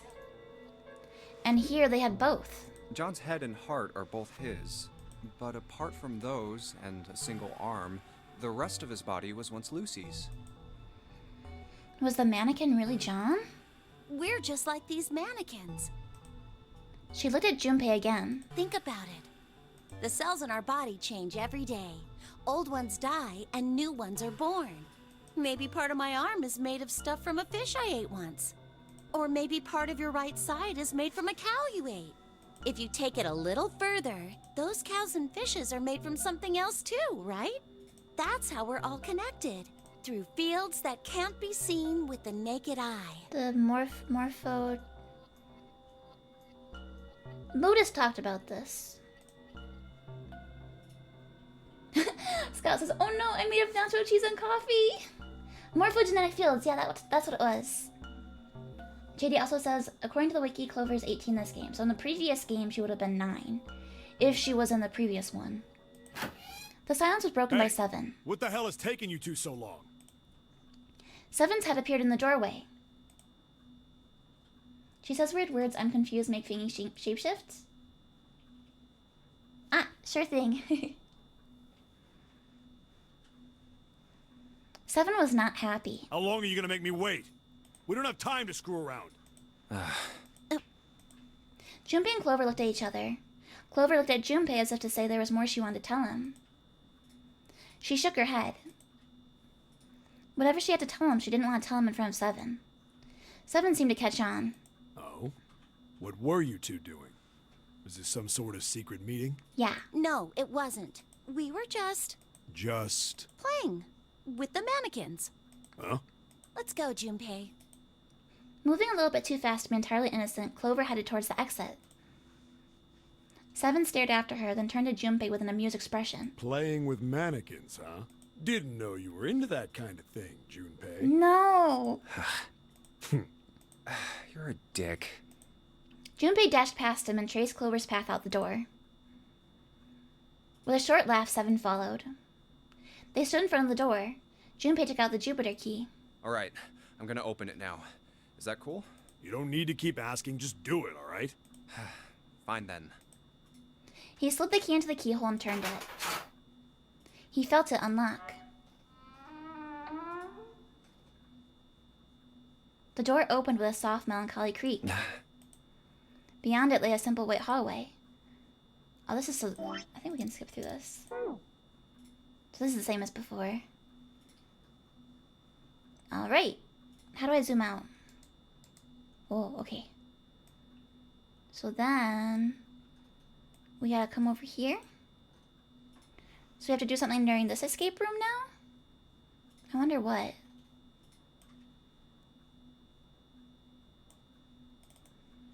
The chart room.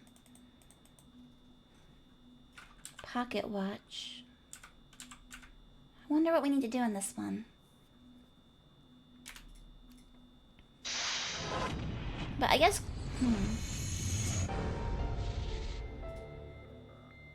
I don't know. I'm kind of curious. Go back to flowchart.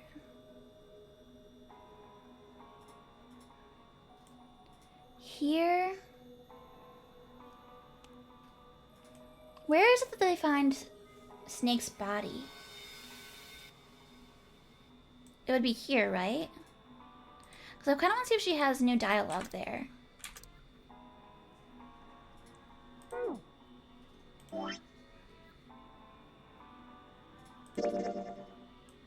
Because even if we already have the square unlocked, isn't it possible there could be additional dialogue too now? Maybe? Back in the big room. The 1, 6, and 2 doors. I'm just gonna go here real quick. I see. I believe I understand what you're saying. And then skip and see if anything new pops up.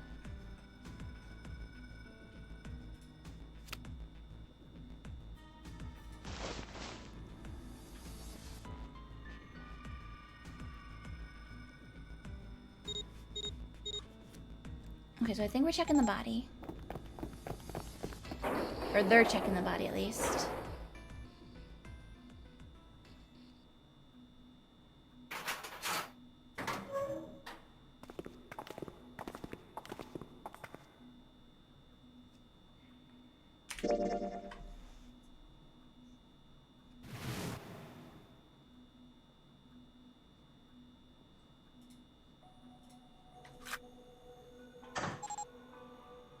We gotta get to the point where they meet back up with Clover.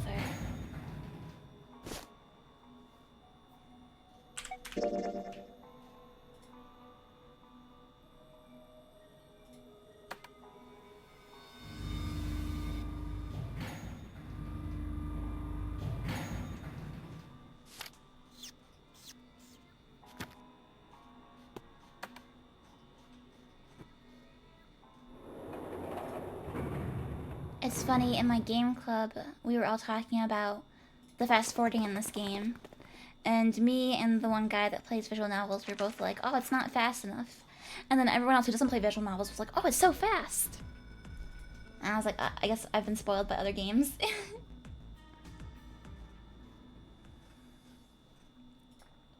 Okay, so now they found the body. I want to see if there's any different conversation with Clover. I think there probably won't be, but I just want to verify.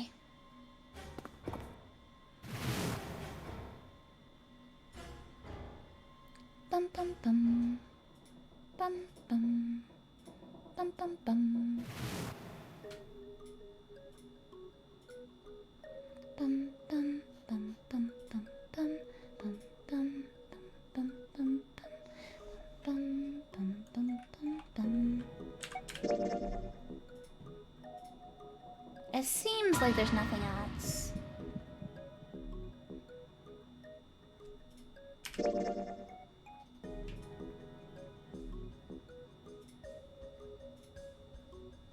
Alright.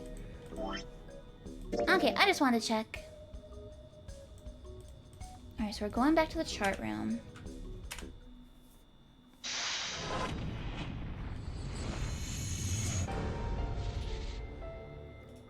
Maybe this time we can tell Clover, buck up, Buttercup.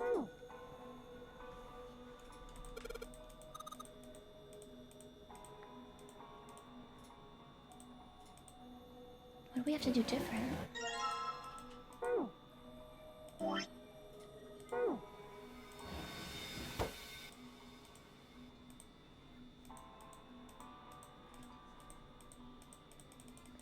through everything again. This is where we got the pocket watch from.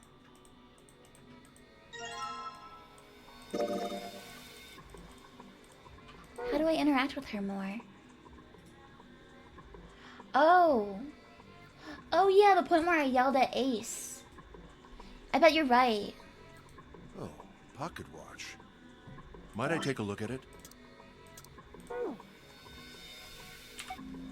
So this one. Well, not a problem, but That's a lie. I wanted to get rid of Ace. I sent him to the wheelhouse at the beginning for a reason. I wanted to talk to Clover alone.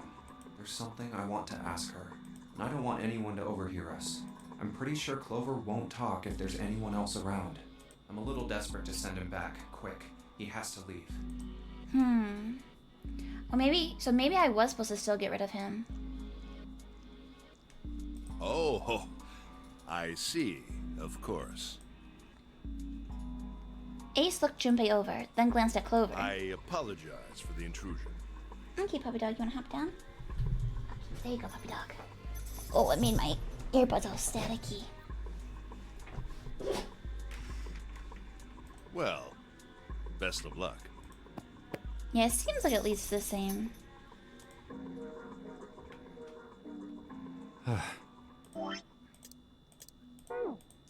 Junpei let out a sigh and brushed a few drops of sweat from his forehead. He turned and found himself looking straight into Clover's eyes. She'd heard what Ace had said. She regarded Junpei with caution. What was that about? She was clearly suspicious and with good reason. Why are you looking at me like that? Junpei's eyes widened and he held up his hands in a gesture of innocence. no, it's not like that. What's it like then? I just wanted to hear the rest of that story. I didn't get a chance to ask you about it until now. What story? About the experiment, remember? The one you started to tell me in the operating room? You said something Okay, about cool. an We managed to experiment trigger that it. happened here 9 years ago. Clover bit her lip. She stared up and down. She stared down at the floor for several long moments, and when she spoke, it was barely audible. I'm sorry, but I don't want to talk about that right now. I'm just not in the mood, okay? You understand, Ruff, ruff, ruff. right? I keep thinking about my brother. I can't stop. I mean, who would do something like that to my brother? He's in the other room. I can't forgive them. I'm not gonna let them get away with it. They're gonna pay for it. I promise. So... Her shoulders were shaking. Drops of blood had sprung up on her lips where she was biting them. She wiped it off and looked up at Junpei, her eyes fierce and angry. Junpei, who do you think did it? It was definitely Ace. Her voice was cold and scarcely above a whisper. Junpei gulped. Well, if what Seven said was right, then there would have to be at least 2 of them. You need at least 3 people to open the numbered doors, and if you subtract Snake, that means there were at least 2 other people. You're right. So, what does that mean? Well, if we just look at the bracelet numbers, we should be able to figure it out. Who could have opened door 3 with Snake? Well, really, who and who, or who and who? You mean it could have been 4 people? Well, technically, it's possible. I don't know. That doesn't seem very likely. Why? I'll tell you later. I wonder why she says it's not likely.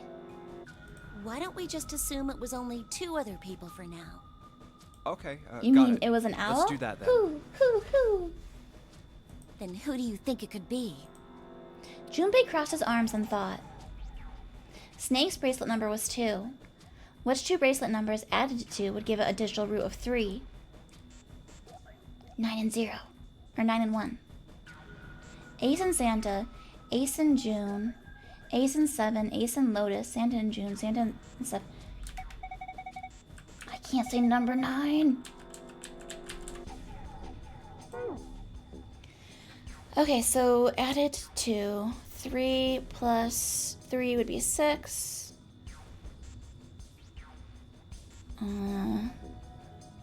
3 plus 6 would be 9. Ace and 7. That would be 2 plus 8 would be 1. It's gotta be Santa and 7, right? That's what we decided before? Because that gives you 10 plus 2, so the 12 gives you the 3. That's what we thought before. It'd be Santa and 7. 2 plus 3 plus 7 equals 12. 1 plus 2 equals 3. The digital root for Snake, Santa, and 7 is 3. Wait, hold on. Are Santa and 7 the killers? No. What's wrong? Clover looked at Junpei and he looked back at her. There was no point in hiding it. Well, I thought about it, and... He told her his conclusions. That's what I thought.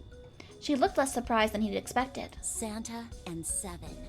If it was 2 people, then that's the only combination that works. Hey, wait a minute there. Don't you think it's a little too early to be jumping to conclusions? Well, all I said is that those 2 would have been able to open door 3 with your brother. There might be other possibilities. Well, what other possibilities? He didn't have an answer. He was ready to admit defeat when Clover spoke. Are you saying you think that it was 3 or 4 people? I really don't think that's likely. Why not? Can I borrow your pen and paper?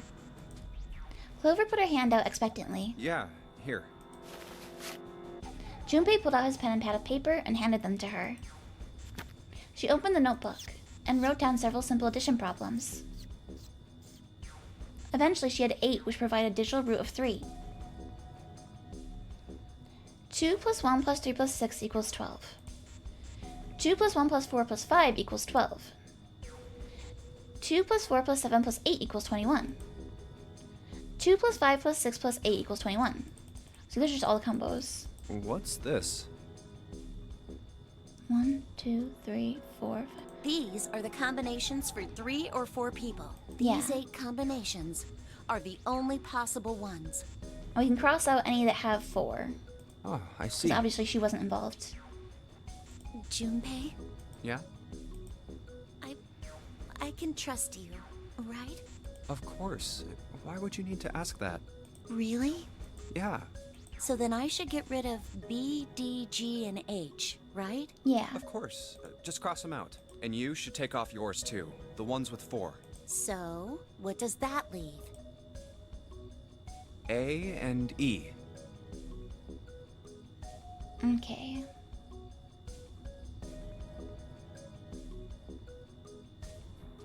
And those both involve Ace. And I guess she's probably gonna say Ace was unconscious? Wait, it can't be A. Why? Because June's in that one.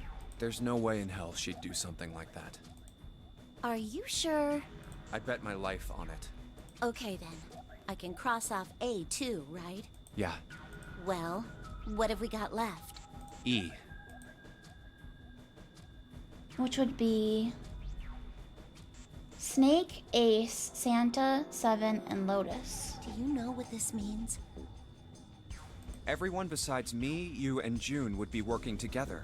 Do you think that's likely? Hmm.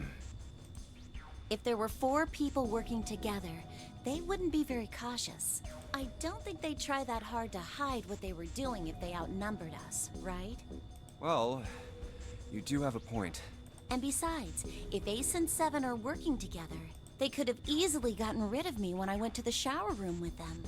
That's But true. they didn't. They didn't even try anything. If they were killers, why wouldn't they? Her voice was calm, but Junpei had only to look in her eye to know that it was a forced calm.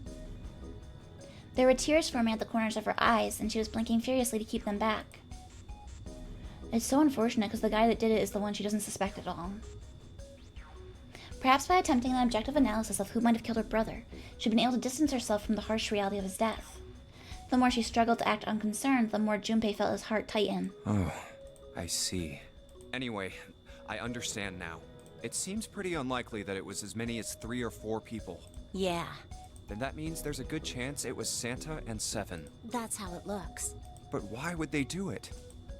There was a moment of silence. Their motive. He laid his hand gently on her shoulder. He was close, so close to the answer. When Ace chose the worst possible moment to return. He raised a knowing eyebrow and then spoke. Have I interrupted something? What is it? There was something I wanted to speak with you about, Junpei. Could you come with me for a moment? Just me? He turned on his heel and walked back towards the wheelhouse. Go ahead. Okay. Junpei looked over at Clover. He gave her a short nod, hoped that she would be willing to talk to him again later, and followed Ace. What did you want to talk about? Ace looked at Junpei and smiled, perhaps more of a smirk than a smile. There was something I wanted to check. Yeah? What's that? If you'll excuse me.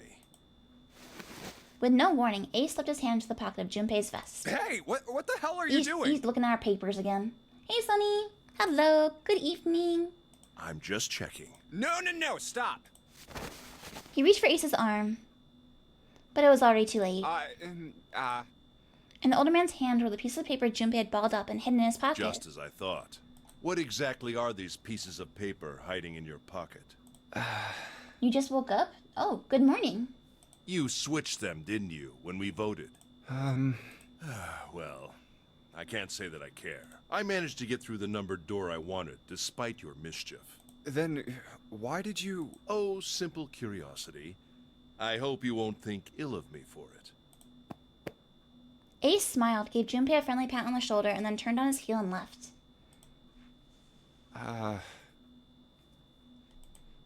It was a small defeat, but it was a defeat. Junpei had lost the upper hand, and he knew it. He could feel his stomach begin to tense. Damn. Okay, so now if we go to the flowchart. There, we got that key. So then there should be another one here in the captain's quarters. Probably a way for us to stop her from taking the axe. Time to leave for work? Okay, Scott, bye-bye. And I'm afraid I'm actually gonna have to stop here too, guys. Unfortunately, it is my yoga day. That's rough. I'm gonna try and finish tonight, I think, when I get back from yoga and curry. So let me make a save real quick. I can't leave this hanging for another stream. We gotta finish this up tonight. Some glub glubs from Sunny? Sure thing. Thank you, Sunny. Some pre-yoga glub glubs.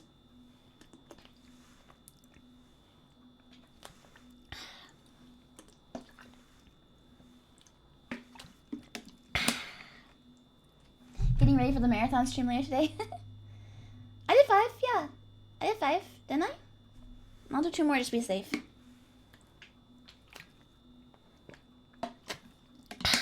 Okay, there we go. Alright, everyone, I am sorry to end the stream. I might have said 3 on accident. I'm sorry to end the stream so close to, wrapping up the game. But since this is a true ending, there's probably a lot more dialogue coming up, so, hopefully there'll still be a good chunk left for later tonight.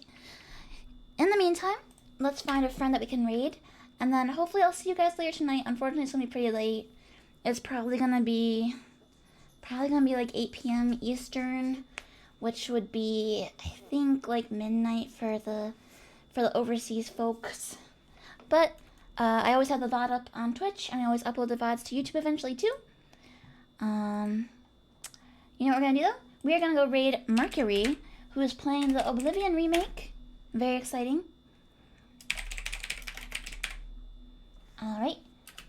And what should we say? Non-encrypted raid? No, I didn't yawn or ferocious roar at all today, so, no. We'll say Curry Day raid! Because it is a Curry Day.